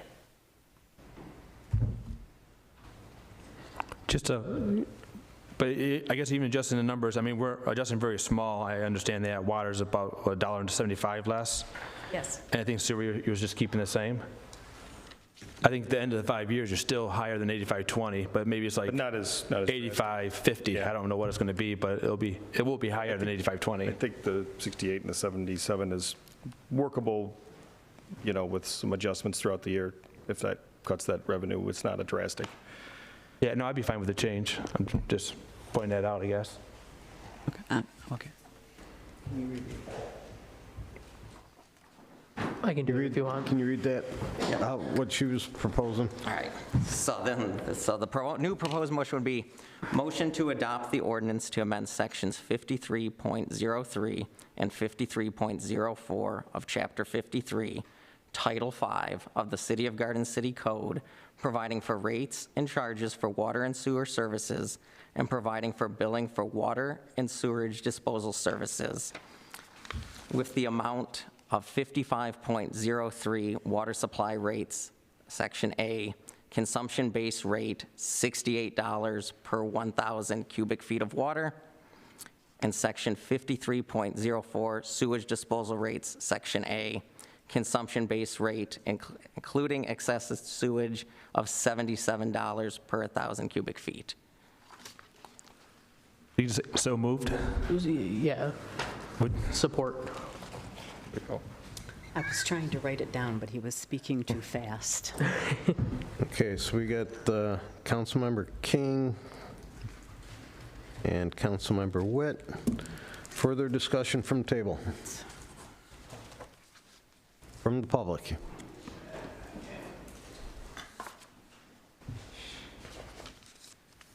So what's the rate now? You people, something else. What's the rate? It hasn't passed yet.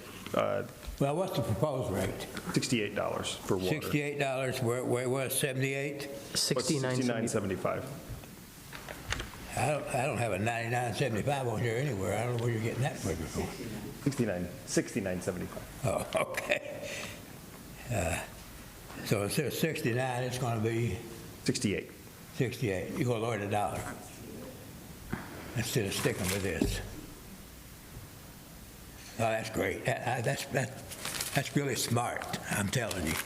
Save me $1 and cost me how much in the longer run. You're great. Great job. Thank you. Sir. Mr. Mayor, I have a suggestion where, is this rate fixed among everybody that uses water in Garden City, or is it for residential only? It's everybody, isn't it? It's everybody. It's everybody. Okay.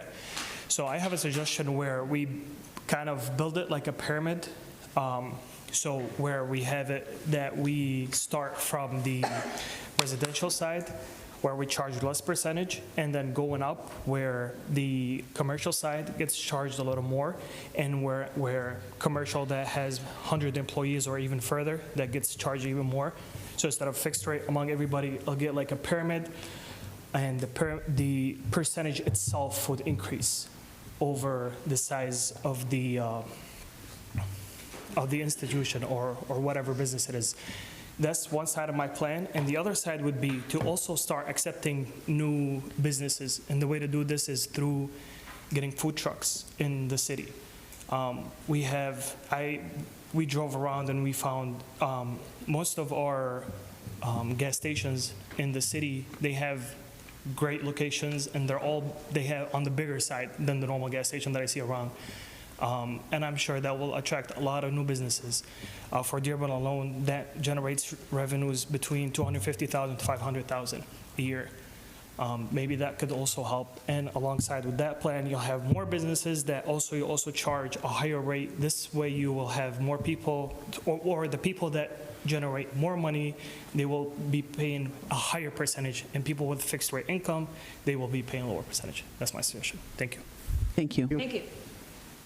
Further comments? Mayor, members of the council, I believe I stood up here 2 years ago, and the prophet that I suggested that there would be a day that we could not kick the can. There would be a day that would be an emergency where we could not make a decision that would put us in jeopardy, and welcome, we've arrived. I am absolutely incensed. I am absolutely incensed that I sit before you watching you pick numbers out of the air with no thought. We pay you $8,500 apiece, plus the mayor gets $10,500 apiece, or himself, for the efforts that you put.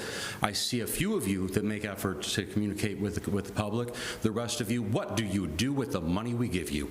And I suggest perhaps you offer to give it back. Thank you. Further comments?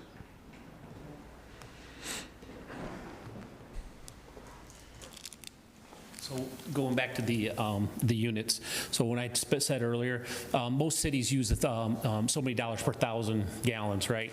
We don't do that here. When our bill comes to us, it's 748 gallons. So when you guys sit up here and go apples to oranges, we're sitting out here going, give us the numbers, you know what I mean? And so the numbers you're showing me, I've got to have to pull my calculator out and start pounding keys, you know what I mean? So it would be nice that if whatever's you're giving us in a bill, that you guys would be talking that same turkey here, you know what I mean? That's the only thing that kind of really confuses this whole night for us sitting out here, that you're talking numbers that you might roll off because you've been picking them apart for a week or two or whatever, you know? So just an FYI. Thank you. Just to add, though, the water bill does state, you know, it's $3 and right now, $3.39 roughly per 748 gallons. The reason it's the 748 is because we are billed in cubic feet of water. And so the bill does make an attempt to explain it in terms of gallons. And other communities, during the course of this process, I have looked all over the place at the different ways you can display these numbers. This is the way we've done it for a very long time. I was hesitant to switch in the middle of this type of rate increase because I don't want anyone to think, for the same reason you say, well, why do you do it that way? That's confusing to me. I'm doing it if I made recommended a large rate increase and then also switched the way we calculated, I think I would have been subject to the similar concern, like, what are you trying to pull a fast one, Tim? We've always done it this way. So I think what we can do, for sure, based on that suggestion, is to continue to, maybe make our water bill explain what each rate term means. But Great Lakes Water Authority charges us in cubic feet of water. Not being the most wonderful math person, I didn't like that, and it caused a lot of consternation for myself just trying to figure out where we need to go next. But I hear you, and amongst explaining whatever is passed tonight or doesn't, whatever occurs, we will get to a rate that we'll try and do our best to explain exactly so everyone can understand it. And I agree, it's not as easy as I'd like it to be. Okay. Further comments? Mayor, I just want to add real quick regarding that. Actually, the way it was written in the ordinance is really just moving the decimal period over one place, and that's exactly what's on your bill. Mm-hmm. So in some sense, I understand the whole 748 gallons thing does kind of throw you off, but in some sense, it actually makes it easier comparing the ordinance to the bill. It's just moving the decimal over 1 point, just for awareness and transparency. Okay. Further comments from the public? Hi, Susan Varner. Do you need my address?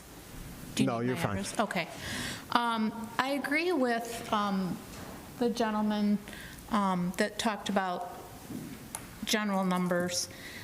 As I'm sitting here listening, she said her bill was going up 33%, and Stacy said the other $120 bill was going up 56%. Oh, $56.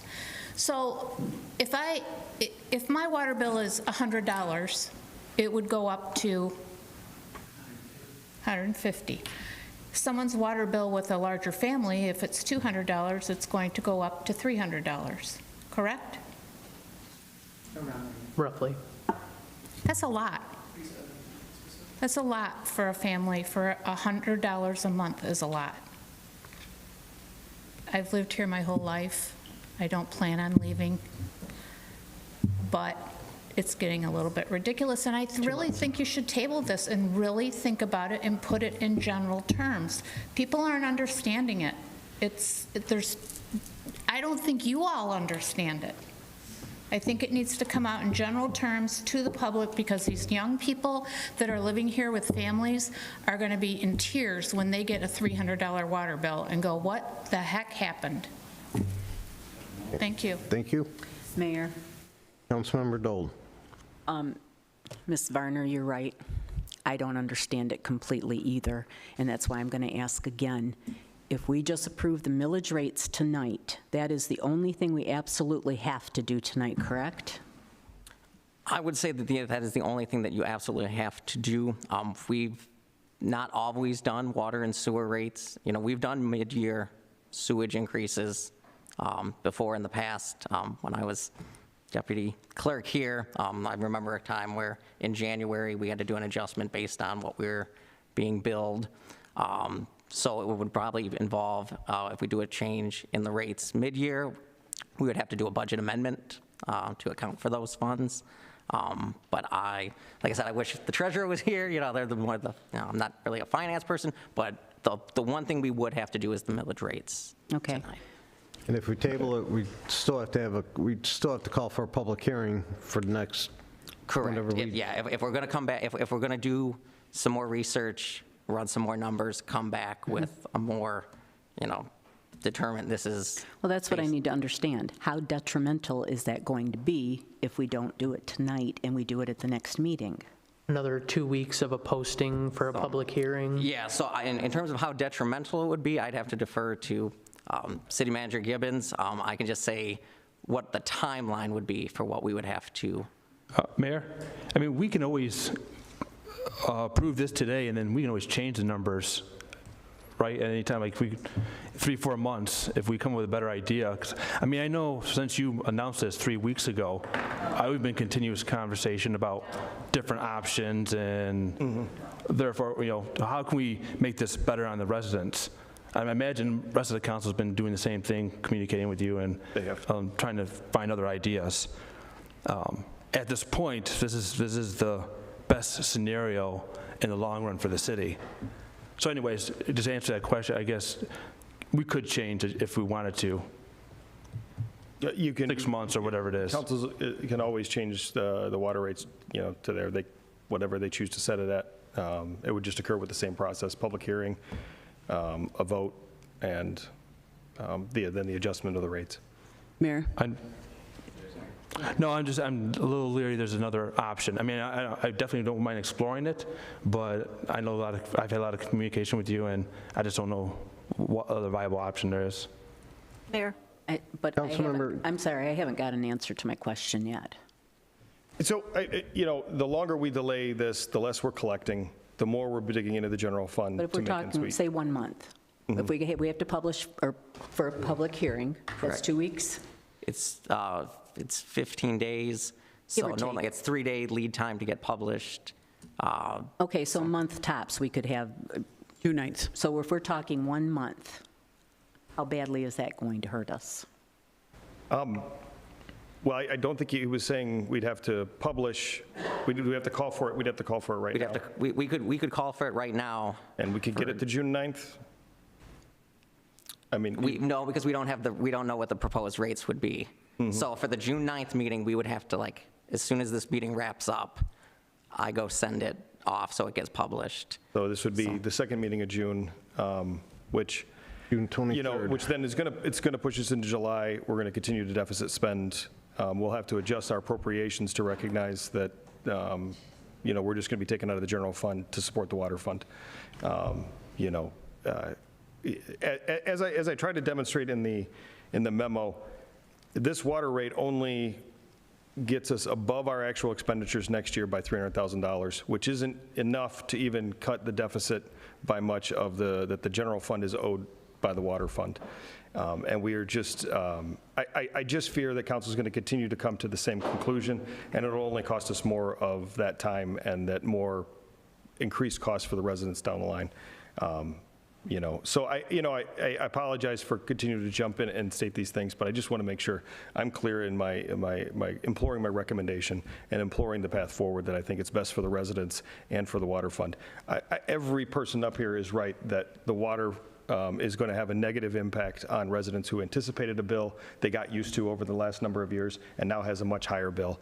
But there's also the reality of the cost of the water system, even with cost cuts and reductions, exceeds our revenues by far, and it now puts our general fund in jeopardy. So, I fear, I want to make sure I'm imploring the gravity, I'm expressing the gravity of my concern, and so that council can hear that. Certainly, a month, does it end the world? No. But I do feel like we're going to end up in this discussion where we end up in the same place that we have. We've been discussing this now for a month nearly. We've known there's issues. I just hope council takes into consideration that these rates weren't, generated based on just a picked out of the air number.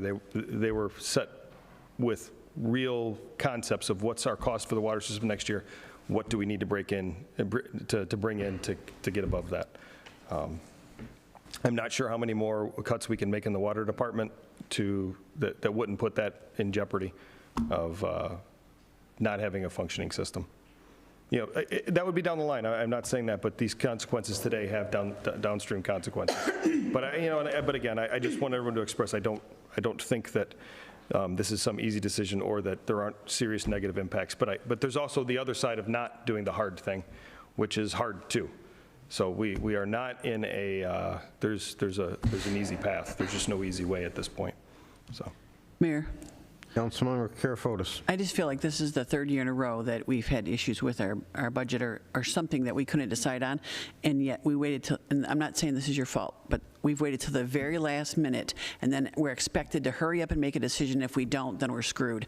And it happened last year and it happened the year before, and council should not have to feel pressure to vote one way or another way just because there's a timeline that we have to have the stuff in. And this isn't the first time that it's happened. And that's what I feel tonight is, because we vote yes, we get screwed. We vote no, we get screwed. We say put it, table it for the next week, we get screwed.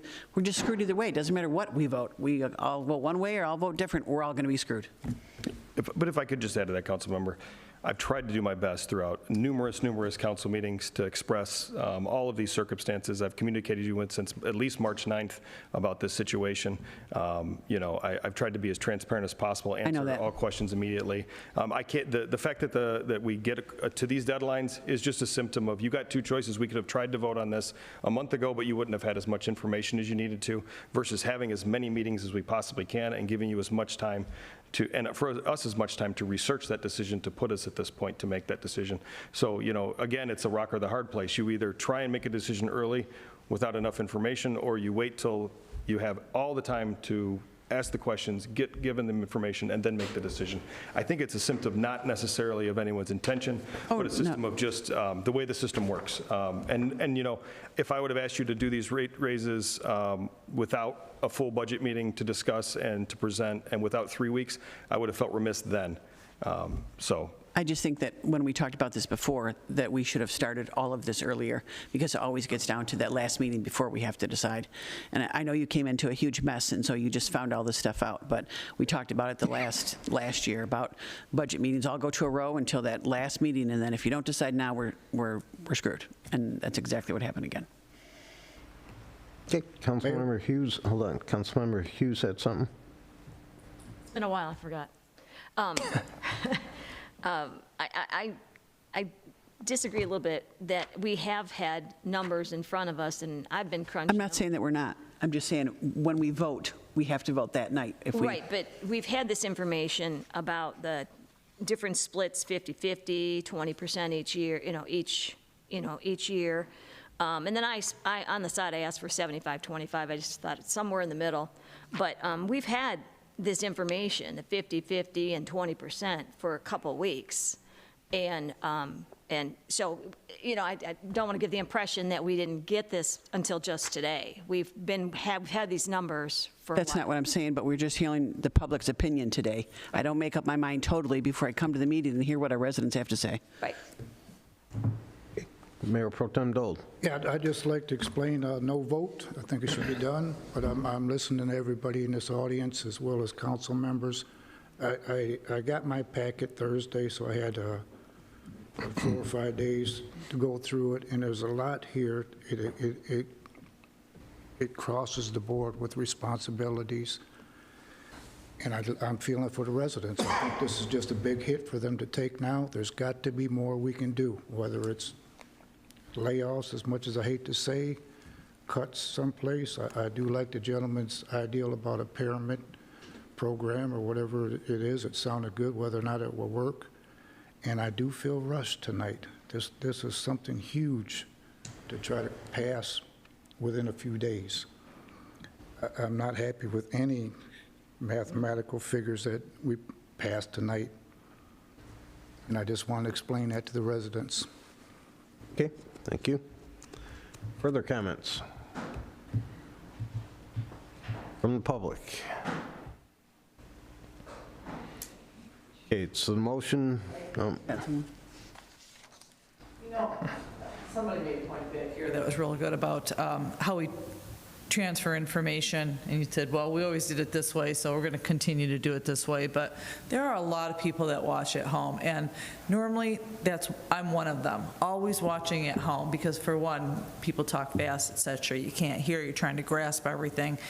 And so for a lot of people, and there's probably plenty that don't even understand their own water bill, can you break this down, make it a little easier for them to understand? Like the average house is, I'm sorry, disingenuous one person. This is a city of mostly family, so when you say your bill's going up only 33%, No, I said that. I know, it's kind of disingenuous, though, because there's so many families here. No, I said I was not a typical So our bills are going to go up a whole lot more. I understand that. So if you can relay that information, let's say our bill is $155, no, it was $175? Whatever, it's almost $200. Okay, so the first year it's going to go up to, just take an average family. Put those numbers out there for people. I'm a family of 5. Take a family of 4, whatever the average family is, and put it out there for people. You may get a whole lot of feedback, and it says, you know what, okay, they might have a suggestion as well, and at least you can explain to them, this is why we can't do it. But talking about things that not everybody watching or in the audience can understand isn't really fair to us, right? And I say us, I mean all of us. Put those numbers out there. If your bill is $150, the first year it goes to $225. The next year it'll go to $275, and the next year it's going to keep going up, $75. And at the end, is that the new normal now? When it gets to $400 or $500, is that the new normal for our water bills? For how long? Thank you, Mayor. If I could just add that at the April 28th meeting, the last budget meeting where we discussed the water fund and I gave a presentation, I provided a bill that was for a family of 4 with 10 units in April. Their bill was $121.71. with these proposed rate increases went to $177.38. So yeah, absolutely, I put that information out there. We actually displayed the bill during the course of the meeting, how it would affect you, where the rates would be based on, even by gallons, the 748, which is a unit. So, so just, I'll say it again, with the rates as proposed, a usage of 10 units, which is 10 times 748 gallons, it went from $121.71 before the increases. It would be $177.38 after. So, approximately $26. That's water. That's water and sewer. That's the entire bill. That's your whole bill. So your whole bill would go up that much? Yes, your whole bill. That's the end of the day, not just your water, not just your sewer. That's with all fixed costs and everything, and it gets you up, approximately $56. If you were a family of 4 in April at 10, so. So is the fixed, was that about years back, is that going up too? Fixed costs stay the same. This is a consumption cost, so only if you're using the water are you going to be charged more. You'll be charged more for what you currently use. Right, that we're charged every month. Come to the microphone, because the people at home can't hear you. Come to. People at home can't hear you. That's what I'm making. All right. So the fixed rate that was dumped on us years back, Stays flat. which is about $30-some every bill, is that changing along with the water and the sewage? Fixed rates are staying the same. Is that a guarantee? Well, that's what's being proposed. Pardon? I can't guarantee it until it's voted upon. Oh, nothing can be guaranteed. Well, if it's voted upon, that's what it is. We're discussing it now.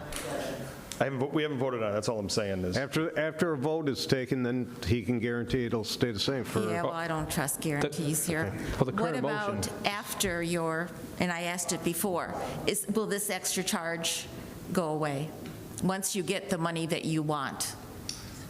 No, this will be a rate adjustment, and that I can't predict the future, but I don't anticipate it going back anytime soon until we recover the amount of funds we Well, need. this But what is a I'll say, the rate 5-year thing, increases right? are predicted to be out for the next 4 years after that 5% a year instead of, this is a one-time rate correction and then 5 after that each year.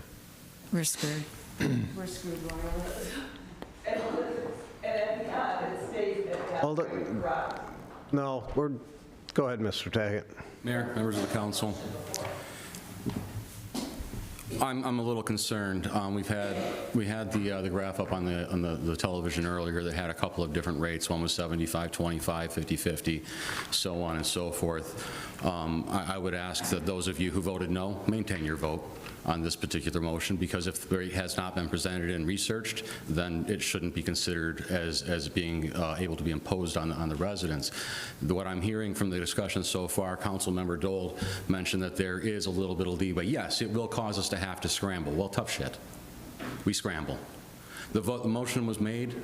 The vote was made no. The ordinance failed. Now we're in a crisis. 2 years ago, I suggested we might be here one day. Here we are. We are in a crisis, and the last thing you do in a crisis is make half-assed decisions. The last thing you do in a crisis is knee-jerk. You research, you find out what's going on, you find out what the impact is, not what it might be just pulling out of the air, and I appreciate the comment that you made that you hate that you're just pulling numbers. We shouldn't be pulling numbers. Make a motion that either covers a rate that was presented tonight, or research it and come back with something that's worth talking about. Again, we pay you people real money. Real money. Thank you. Further comments? Mayor, Councilmember Dole. I think I just need to say a couple of things. I believe the city manager has really done a fantastic job getting us this information. Did I do the right thing when I voted no? I'm not sure. Honest to God, I'm not sure. But what I do know, I think we're just, this is really, really a touchy subject, and I think that we're hoping for a miracle, that maybe if we hold off and we do just a little more research, we can find somewhere else to cut in the budget, we can find something that makes this a little more palatable to the residents. And I know we're all residents here. My whole family lives in Garden City. My kids have multiple children. This is really going to affect them. It's going to affect the commercial properties, probably more than residents, because they use more water than we do. And again, I don't know if I did the right thing, but I did what I felt I had to do tonight. So we do just give it a couple more weeks if we can just really crunch and crunch and crunch and crunch. And at the end of the day, if this is what we come back with again at the end of the day, then that's what it is, and we're going to have to deal with it. So that's all I had to say. I don't think that, I feel, you have a lot of my sympathy, because what you have been going through is really, it's just not good. And I do want to thank the residents that have come up and offered solutions. That is appreciated more than you know. That's all I got. Thank you. Further comments? Mayor. Councilmember Witt. Mr. Gibbons, again, as everyone said, thank you for your time working through this. Between the Plant Moran study that we've paid for, the man-hours you've put in, the man-hours Mr. Smith has put in, and then the man-hours it would take if we continue to put this off again, we're just continuing to shell out money in study, man-hours of, you guys working. The rates are here. It's a study that's already been done. Tim spent so much time talking about everything he's already done with Plant Moran, with the time that everyone has put in, we've put in asking our questions, trying to understand it, trying to figure it all out. It's been presented to us. This is the solution. I get it, yes, the residents don't want to see it. We don't want to see it, we're residents too. But we need to get back to where a good amount is. And as Mr. Tackett said, it's a rate that was presented to us tonight, and it's what gets us fixed. Yes, it's a high percentage for the first year, and then we go back to the inflationary 5%, unless something else deems necessary to a change. I just think with the amount of time that Mr. Gibbons has put in, Mr. Smith has put in, and if we continue another 2 weeks, you push to another third week, who knows? We're just going to keep kicking the can down the road. We have the information in front of us. We have countless hours of work put into the information here. I don't know why we're not believing that, yes, we put in a horrible situation, we get it, we were all there. But as it was presented tonight, I have my trust in Mr. Gibbons. He's shown us over the last few months that he knows what he's doing. He's putting the time in and he's putting the effort in. Why do we basically give a slap in the face to our city employees again with shooting down votes that the information is in front of us? Stop. Mayor. Councilmember Karafotis. Nobody wants to see city employees lose their job. Nobody up here, nobody in this room wants to see any city employees lose their job. We all respect the job that Mr. Gibbons has done, because he basically just got a plate of crap and tried to work through it. Nobody here wants to pass this water bill, but we had one resident that came up and gave it an idea. I had never heard that idea. Maybe there's 5 more ideas like that we haven't heard yet. We don't know that. Mr. Gibbons, have you ever heard of that plan where you do that with the with businesses? Scaled. Water main size is factored in into our fee schedule. So businesses who have larger water mains do pay more because of the access they have. It's industrial waste sewer charge. There's a couple different extra charges for them. And while I understand that there's a concept of putting more on the businesses at the same time, putting more on the businesses also drives business out too. So there, either way there's pain, and so I understand that.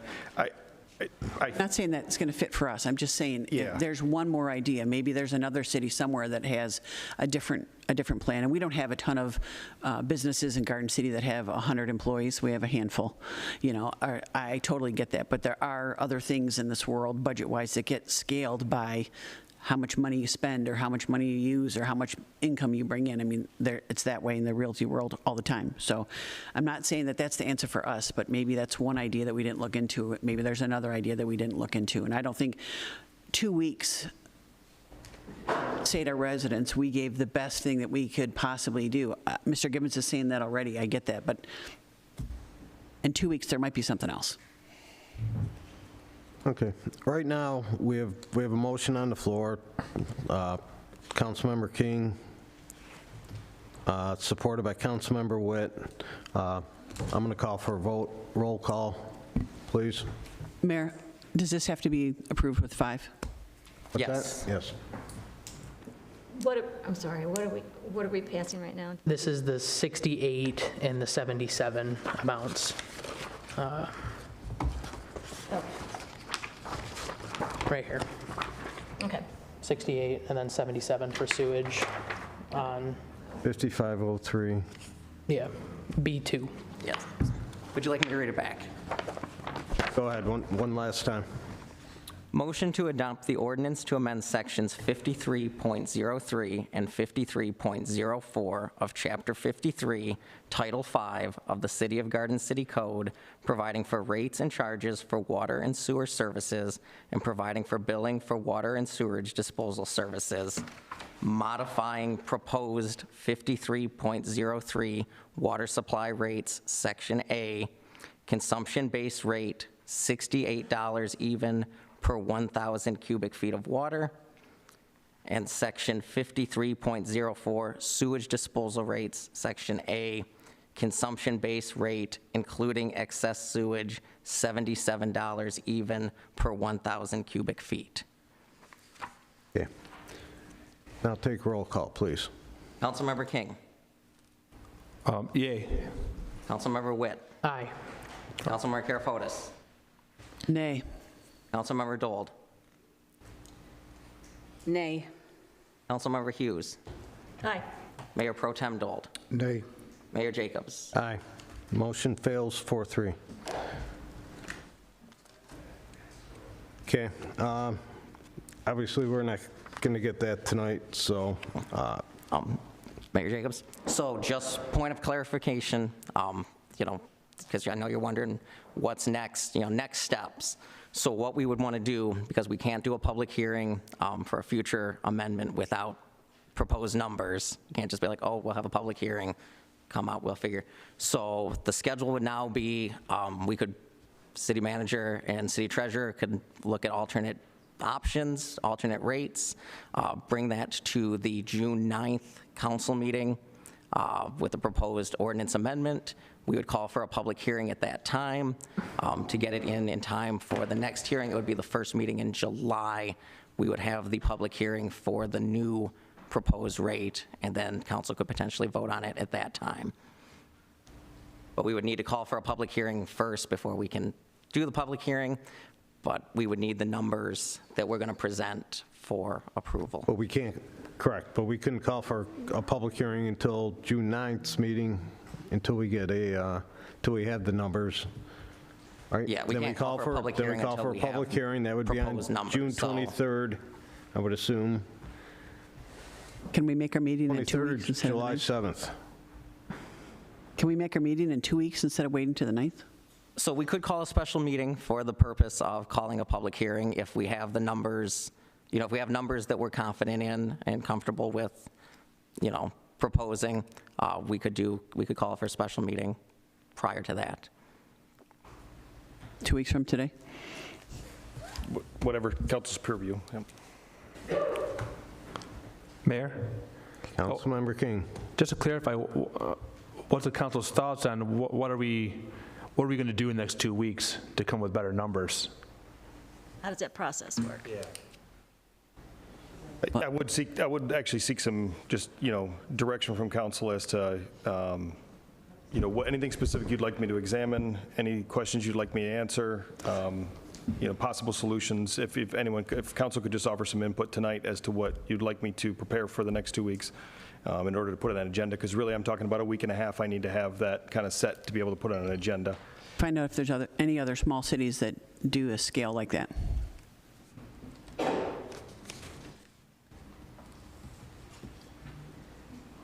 Find out if there's more cuts we can make without cutting employees.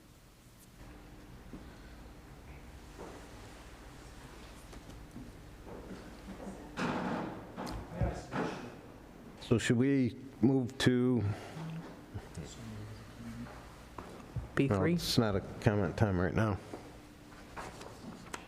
So if you want, you could make a motion, so a special meeting of council requires 48 hours notice before being called. If you think we'd have enough time to get that prepared, we could make a motion to call, schedule a special meeting for the purpose of calling a public hearing for water and sewer rates. We could make that motion today if you'd like. What's that date in 2 weeks? It would be Monday, sec- June 2nd. Can I make a motion to call for a special meeting on June 2nd?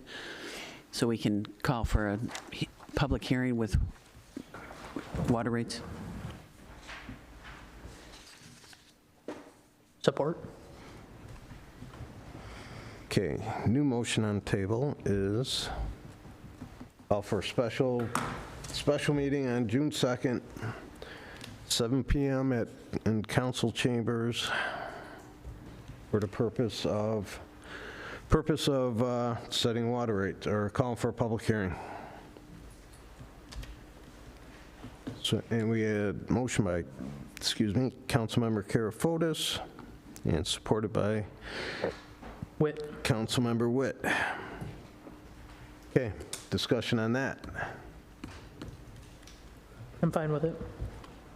We need to From the do what we need to do.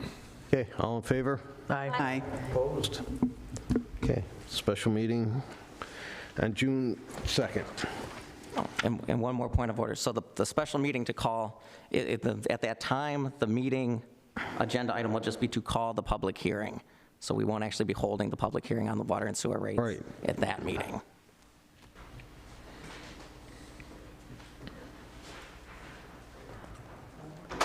Okay, now we can go to item 3, which is the 25-26 appropriation and tax levy ordinance. Mayor, Councilmember Witt. I'm going to go into it, but I'm doing section 1 only. So motion to approve for the fiscal year 2025-26 general appropriations tax and levy ordinance with section 1 only. Support. Support from Councilmember Hughes. That is correct, right? So what I would recommend on that is to make the motion to approve section 1 of the proposed. Okay.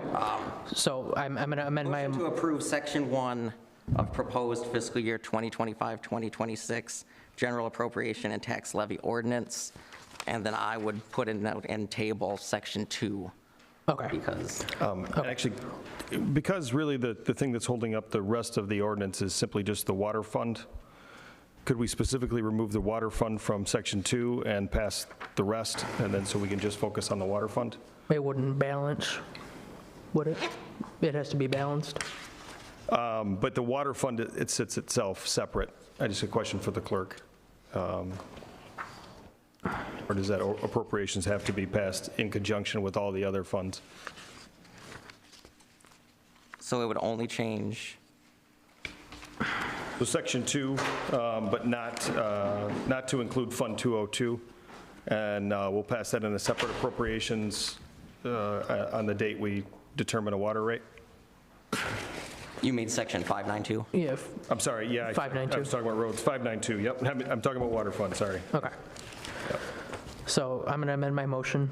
So then if you were taking out section 592, then the modified motion would be a motion to approve the fiscal year 2025-2026 general appropriations and tax levy ordinance, excluding water and sewer fund summary, Fund 592. Okay. I will amend my motion to approve for the fiscal year 2025-2026 general appropriations and tax levy ordinance excluding water and sewer fund summary 592. Support. Okay, further comments from the table? From the public? All in favor? Aye. Aye. Opposed? That motion passes 7-0. Okay, item 4 is the 25 city poverty exemption guidelines. Mr. Smith. Good evening, Mayor and Council. So this is a motion to amend our poverty exemption guidelines. It stems from time to time, every 5 years, we have an audit just to make sure that our guidelines match up with the State Tax Commission's guidelines. They kind of did a little pre-audit. 5 years ago when we were audited, we got 100% on it. I think if anyone remembers, we got a little certificate they gave to the city assessor, great job, 100% on the audit. This was the only note that they had in their in terms of our compliance with, do our guidelines match the state guidelines? Basically, the one change that they recommended is currently our poverty exemption guidelines, you can't have any other interest in any other property or real estate other than your primary residence, and that disqualifies you from the poverty. State Tax Commission guidelines, they don't have that in there because they said you could have like a minuscule financial amount that wouldn't disqualify you. So the one thing that they noted in our pre-audit for the main audit is this isn't matching up with the state guidelines, so they recommended we remove that. All other elements of our poverty exemption guidelines remain unchanged. Okay. Mayor, I move to review and adopt the 2025 poverty guidelines for property tax appeals. Support. Support from Councilmember Dole. Discussion from the table. From the public. All in favor? Aye. Motion passes 7-0. Okay, item 5 is the contractor agreement with Radcliffe Center. Ms. Erica Smith. Good evening, Mayor, City Council. I'm going to actually first just mention that tonight marks 1 year since my first council meeting, my first day of work, and that was when all the work was frozen at Radcliffe. So, the past year there's been a lot of interest. We've done a lot of unbearing what was going on, revising our purchasing procedures in a very non-traditional project. Tonight I'm back to present a contractor for a series of projects. As a reminder, there's a Radcliffe committee made up of 3 council members, 3 Parks and Rec commissioners, myself, and our kind of contract expert. As a team, we have worked together to identify projects working with remaining budgets. I'm not sure how well I'll get shared with everybody, so I'm going to just go through the projects a little bit tonight. The first one up, and just to clarify again, all of these projects are funded by the Wayne County ARPA. So this is completely grant funding that will expire whether we use it or not on October 31st. The first item is ADA bathrooms in the dance hallway. So if you remember, there is a project going on for the CDBG funds that we had allocated for bathrooms. The first project is underway. There's remaining $35,000 that will expire on June 30th. We are hoping to address the second set of restrooms that are almost ADA compliant. The work there is much less. We're not widening the doors and taking down block walls that we are in the first set of bathrooms. So this one is a smaller project for $47,500. The way it's presented is that we're going to use $35,000 from the CDBG grant to fully execute that $200,000, but then use $12,500 from ARPA so that we can update, fully get it compliant with ADA, and redo the flooring, some of the aesthetics of that one. So that would give us 2 fully renovated ADA compliant restrooms at Radcliffe. So that's the first item. The second one is what's called the new laundry room. So in a recent meeting, there was an approval to turn the old kitchen into the community kitchen. Currently, there are 2 sets of washer and dryers in that kitchen space. One set that belongs to one of our renters, our Wayne Metro partners, and one that's a Parks and Rec facility. So we knew that the kitchen, the community kitchen, needed to be a little bit separate than the laundry facilities for just the way that space would be used and really the space as it's laid out.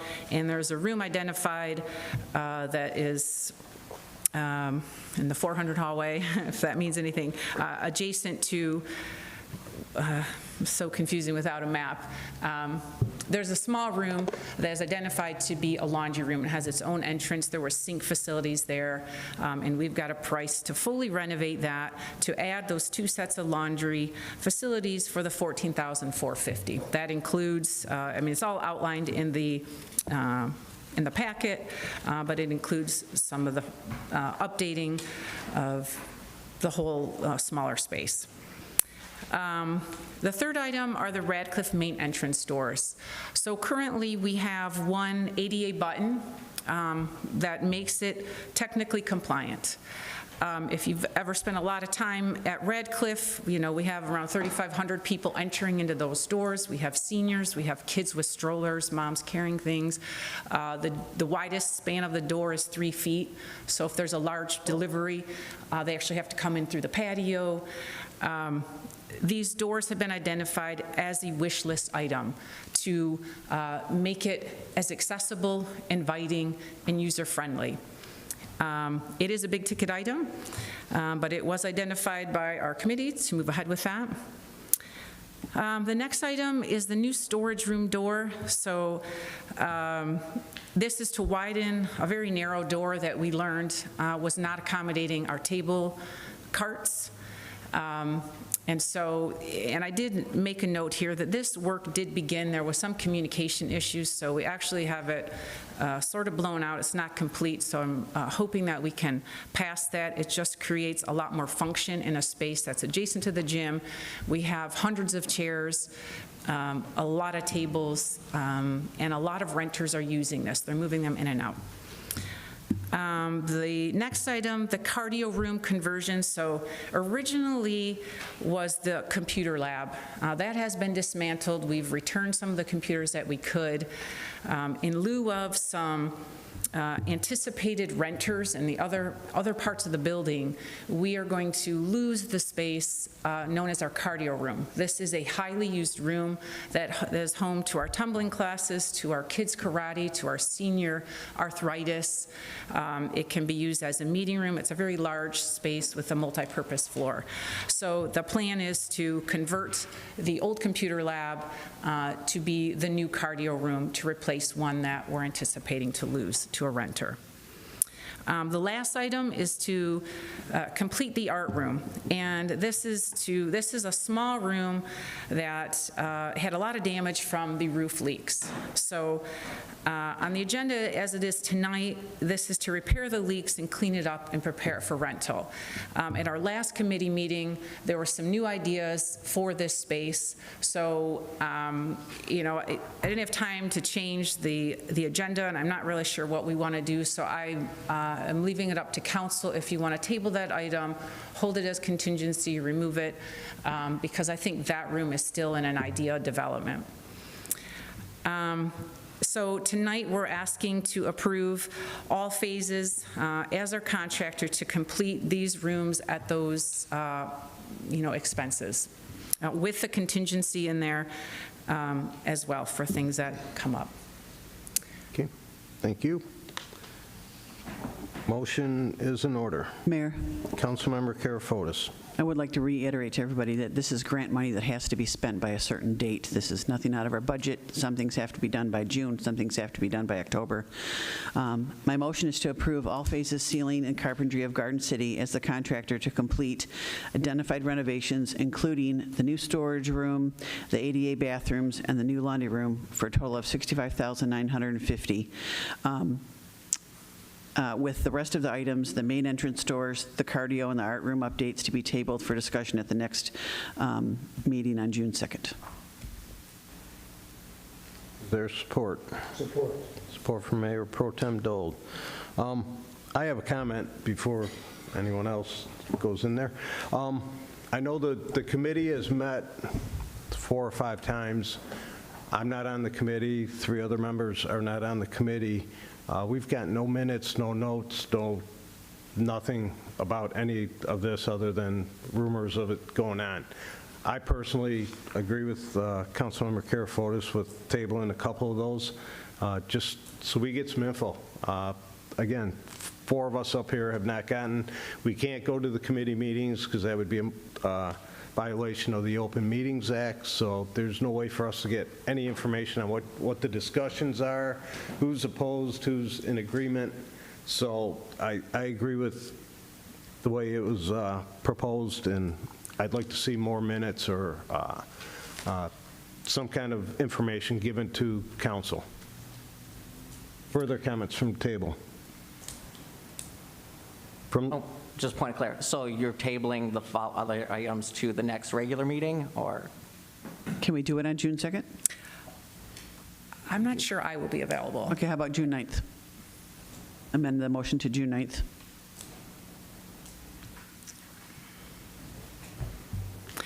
And I would ask maybe some clarification from council, because the committee is not official, and it is very difficult as a staff person to understand how to communicate to all of you. I thought the purpose of the committee was so that we had the input of council and that there was a sharing of that info. So I think like a little direction for me would be helpful. Well, for me, sharing of the info would be good. Getting a piece of paper on Thursday or Friday, I don't consider that sharing info, personally. You know, I don't know when the last meeting was, but again, you know, did all 3 council members push for something? Did 2 or 1, and then Parks and Rec people make another recommendation, and this is where we're going with it? You know, some of these rooms I had no idea about. I'm sure some other council members didn't either. So that's all, just information sharing. We'd get minutes from every other committee, Commission on Aging, DDA, Parks and Rec. So that's what I would ask for. Okay. Mayor? Okay. Mayor Pro Tem I Dole. just will say that my understanding was that I was getting consensus from a group, and I misunderstood because I thought we had a consensus when I left that meeting. So there's just some confusion, I think, of what we're doing. If I have to vote on it, I'd like more info. Yeah, I get it, I get it. Mayor Pro Tem Dole. Yeah, I am on the committee. I did miss this meeting where this was discussed, and I would have had some conversation about a couple things on here. And the meeting was formed to focus on the programs that will bring in and attract people into Radcliffe. With that being said, I have an issue with the main door. There's nothing the matter with the main door entrance. There's 2 handicap doors on each end, push-button open doors, perfectly capable of putting a wheelchair, walkers, canes. We've been getting deliveries for decades there. I see no reason to spend $39,600 to put in a new door and tear out a perfectly functional door. Not to mention when I think about the weather here in Michigan, we are talking about putting in an automatic double door just like in the front of the city hall here. If I understand the measurements somewhat correct, they will open up to 6 foot wide, they're 6 foot, 8 foot tall. As she stated, there's 3,500 people coming in weekly, a month. So that's 7,000 times that door's going to open up. We all know that the west comes out of the wind and it goes to the east. There's a big vacant field there in a parking lot, so every time that comes, them doors open up, we're going to get a big, stiff, cold wind into the building. That whole hallway is going to be freezing. Is our HVAC capable of keeping up with that? What do we normally, in a building like that, if we go to Chase Bank, right here at the credit union where Kroger's used to be, there are double doors. You walk into one door, there's another door, little lobby type deal to break the wind, then you go into the business. Are we looking at another $39,600 down the road just to be efficient? That's all I got to say. Thank you. Mayor? Councilmember King. I have to add, I've been to most of the committee meetings, and it is pretty fluid from week to week, what we talk about, and we get more information from the contractor and what some of the costs are. Honestly, I don't know, without violating the Open Meetings Act, I don't know how else we could communicate. I can't send an email to all of council because you guys can't comment back. Otherwise, I'm violating the Open Meetings Act. I think really this is where we have the discussion. It's in front of the public. It's at council meetings. When things are brought to us, I think this is the place we discuss it. I don't know how else would you do it without violating OPA. Well, the by minutes. DDA puts out minutes. We approve them at the beginning of every meeting. Planning Commission gives us minutes of what goes on at their meetings. Planning Commission, we get minutes from what they discuss at their meetings. Every commission and board we have, we get minutes that explain what was discussed. You know, in this case, what rooms are available, what rooms you're looking at, what ideas are being, and then if we have questions, we can reach out to one of the committee members or to Ms. Smith as the director. Just getting a piece of paper, again, me reading that piece of paper, I have no idea what rooms you were talking about, what rooms they're discussing, moving from here to there. As Ms. Smith said, without a map, you're not going to know where anything is. So that's my opinion, is we could get minutes that explain what you're talking about, or the committee, and then if we have questions, we can reach out to multiple people. Mayor? Councilmember Karafotis. I have a solution. One, this is a committee, it's not a board or commission, so there isn't a secretary for minutes and all those things. It's just a committee. But to solve the problem, I would gladly, every meeting during my comments, make a synopsis of things that are going on at Radcliffe and the things we're talking about at our meetings. Does that work? That's fine. Well, and I mean, there's a lot of non-agreement, too. Sure. So that's what's difficult, too, because we don't have a format. We're not taking votes. I mean, these are things I guess we could institute if we want to formalize the committee into a commission. I mean, I'm not really sure what that entails, but it is a very difficult committee because we don't have clarity in what we're doing. It's kind of, everybody has their own ideas. It's opinions and ideas. And, right. But again, it was my understanding that we were getting a consensus in trying to move along. Right, but then you're coming to us to ask for a vote without us knowing. Mr. Mayor, if I just interject, I think this can be solved by, a synopsis of the meeting, and then, I believe, I know it may not sound like it right now, but that committee's been very productive at providing direction and accomplishing some things, and some of which have already been passed. They identified some priorities. I think they have a top 3 priority that's already actually started to make its way through. So what I think we can do going forward is, if an item's, every 2 weeks prior to a council meeting, after a couple of committee meetings, we just sort of, do a synopsis of the last 2 meetings. Ideas that were met with support from the members. It's not a vote, but it's just, hey, at the end, do you like this? Do you like this? Do you like this? We could take a poll so then council could be informed of what the committee as a whole kind of has as a purview. Ultimately, it's council's decision on what they want to spend the money on or not. But we can do that and just try and reiterate. I think there is a direction and a plan that's going forward. I think you could see it, but we can formalize that better in writing and provide it to council so everyone feels like that. Just some information ahead of time. Yep, and if Councilmember Karafotis volunteered or King or Dold or rotate, just to present that information and as a report back, I think that would be useful. And I'd be willing to include the public, because that's one thing that's missing too, is the feedback from the community. So when we talk about something like a door, it's not that I have a big agenda to spend on a door. It's, I do work there. I have worked in community centers. It is a standard best practice. If you've lived with someone who has a disability, if you're a young mom, we see it on a daily basis. So I think having the community input would be really valuable as well for all of you too, because otherwise it's just each of us thinking that this is best and that, and then we kind of stall and we don't get anywhere. And we are on a timeline. Sure. I'm fine with all that. Give, just an update and we're good. Just some information. Okay. Okay, further comments from the table, from the public?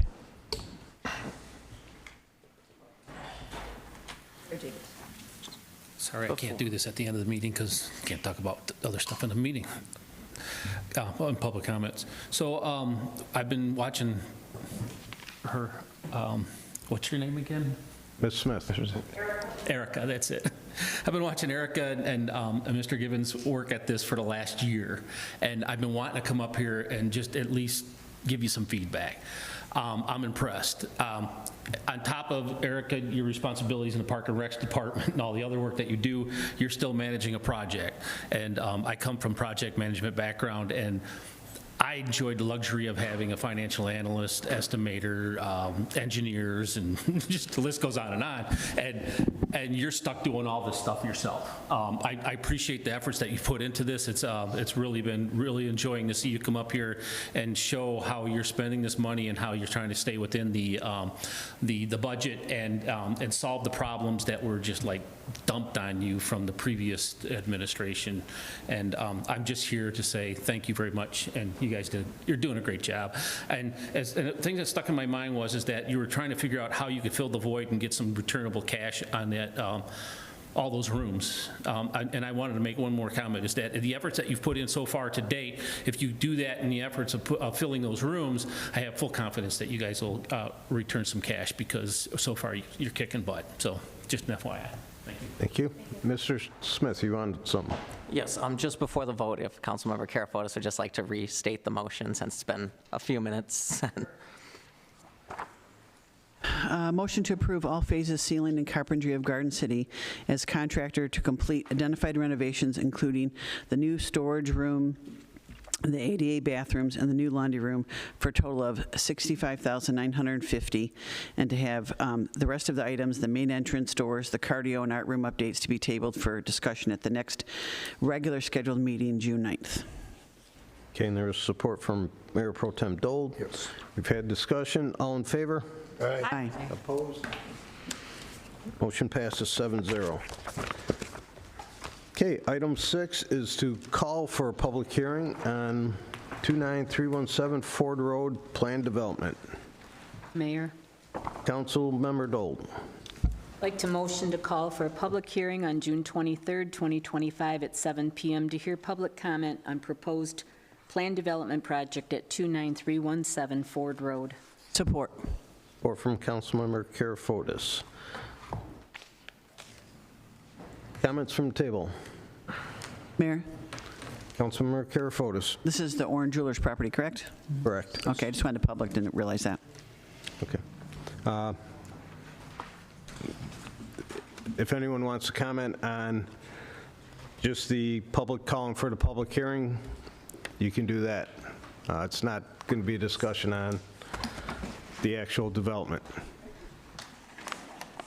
Anybody wishing to speak? Okay, all in favor? Aye. Opposed? Motion passes 7-0. We have no other business. Item 13 is public comment for anything not on the agenda tonight. You'll have 3 minutes. And anybody wishing to speak? I believe this was Mr. Cajon? Is that it? Amin, yeah. Come on up, sir.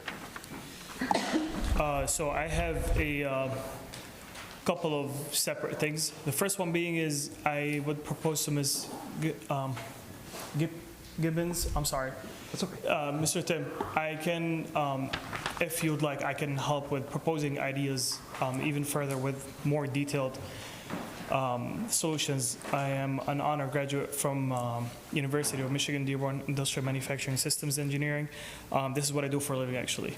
So more than happy to help, and I'll do that for free since we're talking about, So whenever is in contact, you have my phone number over there. I'd love to help. Another thing is regarding the idea for accepting businesses for food trucks. One idea just came in my head is, since we're saying that we have, if we do 70-30 split or 50-50 split at the beginning, overall we will be paying more at the end of the 5-year period, or we won't cover the full needs we have at least. What I was thinking is probably we can accept food trucks for a period of time where they generate more revenue for a period of a year or two, and then after that we can get our beautiful city back, if we say so. Mixing also her idea of, not having a pretty city for a year or two, and then this way we'll kind of bake like 3-4 ideas in one. Back to my original idea also of business, getting a little more upcharge, not to drive businesses away, but all businesses, they do tend to pay more on anything, which is cell phone and electricity and everything else, so that shouldn't drive them away. But I believe, and I probably could prove that in numbers, that in accepting more businesses to be allowed, not in spaces that we didn't think about, which is mainly gas stations, that can help us a lot. And my main question is, if we were to accept or think or get an idea of when we would start accepting food trucks in Garden City, when would that be? That's my question. Thank you. Thank you. Okay, Ms. Kelly Bailey.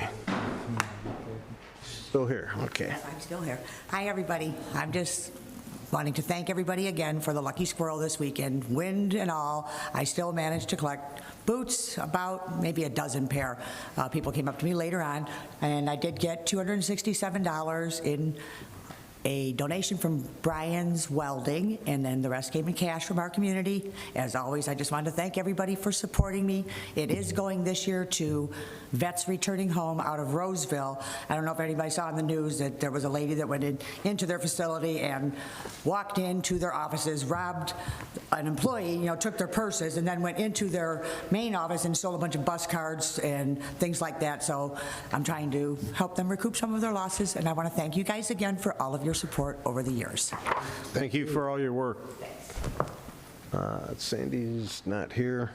Anybody else wishing to speak? Mr. Jones. Yeah, Mike Jones on Donnelly Road in Garden City. I'd just like to remind everybody of the major event coming up next month, the 24th Annual Autos for Autism Car Show. And urge everybody, it's on Monday, June 16th. It'll be at the Garden City Middle School from 4 to 9 p.m. There'll be live music, food, raffles, kids' activities, dozens of trophies. It's a very big event. It's usually very well attended, and we want to encourage everybody to participate. Thank you. It is a great event. Anybody else wishing? I just have one question. You said there were 18 job cuts, and I wonder where the money for that expense that was allocated for that, where did that get moved to? What part of the budget fund? With the general fund, several funds? He can possibly answer that in his comments. Thank you. If he has an answer. Further comments? Mayor, members of the council, Anthony Tack of Fairfield Street. I know I've come up here shaking my fist a couple times tonight, but one of the biggest reasons I came here tonight was actually to say thank you, Chief. We had some issues with street sweepers recently, and today, as I was working from my desk at home, I heard a street sweeper going by, and so, like a 5-year-old kid, I ran to the window to see what truck was going by, right?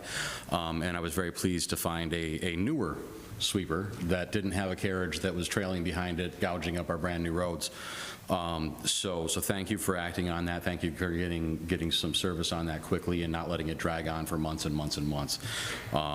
I shake my fist up here a lot at these meetings, and I just want to acknowledge that it is such a relief to see actual action coming out of the city, where for so many years we just have not. Erica, thank you.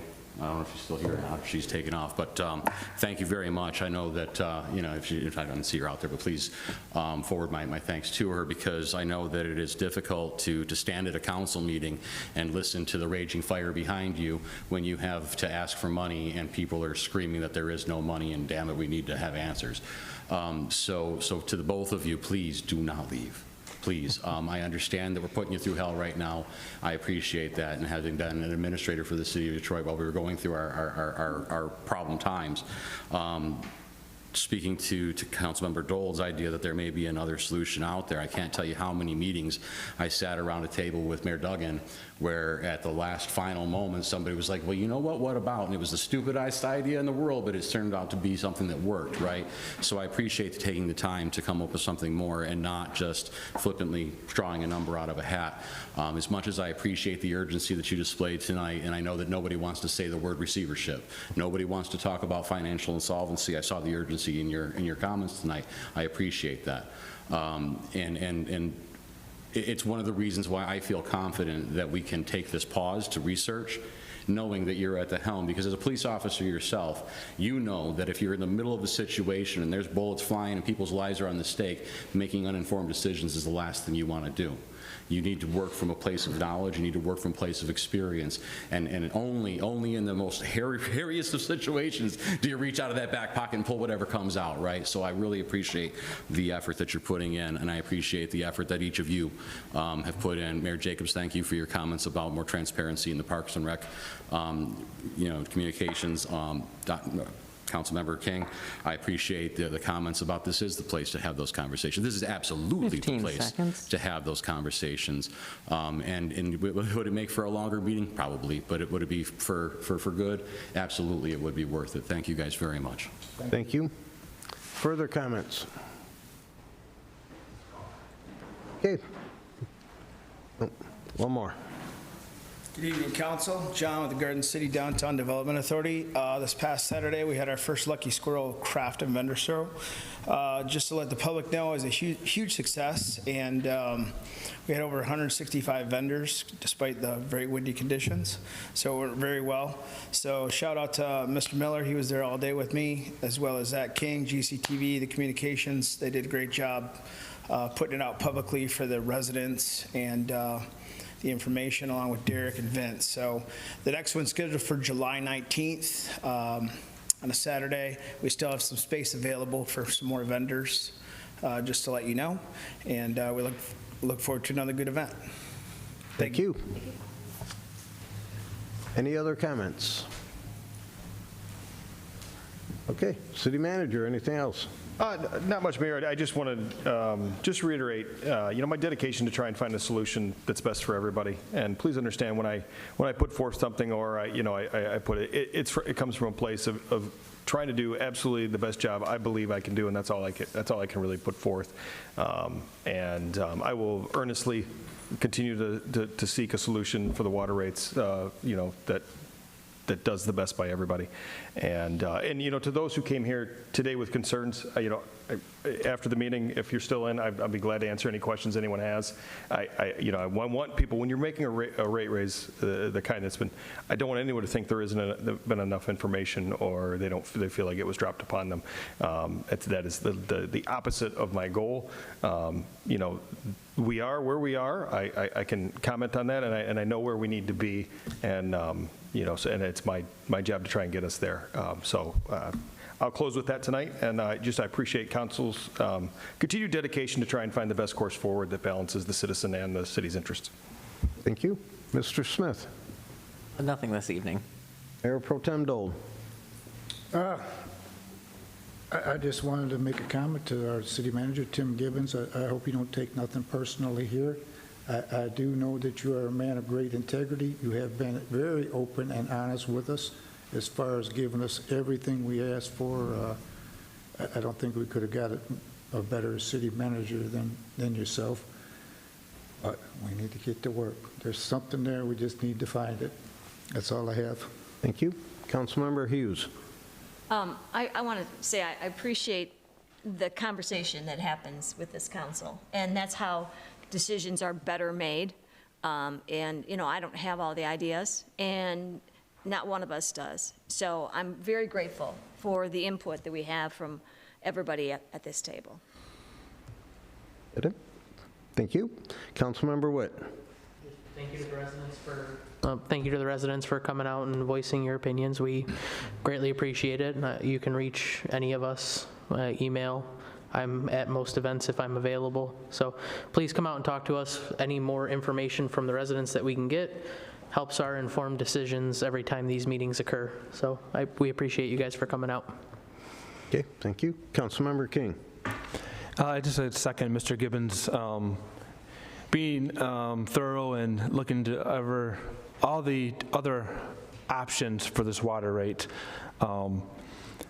Like we mentioned, we knew about this about probably 3 weeks out, 3 weeks back, I guess. And but as council, we can't talk unless we're here in front of the residents, but we can ask Tim different questions, ask Tim, hey, how about this, how about that? And he's been pretty responsive to check with Plant Moran or whoever he needs to check with and get back to us. So I do appreciate that, Mr. Gibbons. And I do appreciate the public's input also. And that's all I have. Thank you. Councilmember Dole. Well, going along with the theme of things here, I do want to say that our city manager has given us well-researched information. I've never doubted that for a minute. And like I stated earlier, just kind of looking for that, maybe one last thing under the rock that we haven't turned over yet, and just to be 150% certain. There were a few people that came up and talked about things like transparency, though, and us getting this information out to people. So we have a website. We have a Facebook page. These meetings are on YouTube. They're on a television channel. You have the opportunity to physically come to these meetings. I'm really not sure what else you want, because anything else is going to cost money. You want us to send a postcard out every couple weeks? We can't do that. That's not reasonable. The information's out there. We do put it out there. Some of the responsibility lies on you guys to seek it out and come to us with questions too. We do our best. Stacy and I have a meeting once a month. You can all come. The mayor holds meetings that you can come to. You can come to these meetings. So when you talk about transparency, I do have a problem with that, because the budget is online. It's out there for you to find. The information's out there. You just have to make an effort and find it sometimes, or call somebody and ask where it's at. And Ms. Walconis, you made a comment about making the city less green. Well, the flowers that go up every year and the flowers in the Commons corner, those are paid for by the DDA. They're not paid for by the city. I know you know that. Hold on. This is...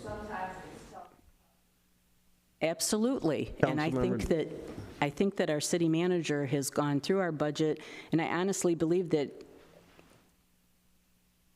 to this point, he's done the best that he can, and I'm just really hoping that he can do a little bit better. So that's all I have. Thank you. Councilmember Karafotis. I just had a couple things. I wanted to address the comment about the food trucks. This council has talked about food trucks and changing our ordinance, and we said, as soon as we get through all this other mess, all of this, that sometime in June, which I think that's now going to be pushed back till July, we are going to start going through ordinances that we want to change, and we will be bringing up the food truck ordinance. So is it coming? Yes. Is it probably going to come in June? Now? No. But it's coming. So we do want to adjust things and make our city more welcoming to more businesses, for sure. I did like the idea that we had many residents that came up tonight with ideas. I really appreciate you coming up and sharing your knowledge. If there's more residents out there that have ideas, we're here. Everybody knows where to find me and all our other council members and our city manager. I just want to be clear that no way did I want to portray that I think he is uninformed. He does a great job of giving us all the information we need. It's just, we want more. And we may come back in 3 weeks and not have more, because there isn't more, but we can try for 2 more weeks and find out. Okay, thank you. I just have a couple things.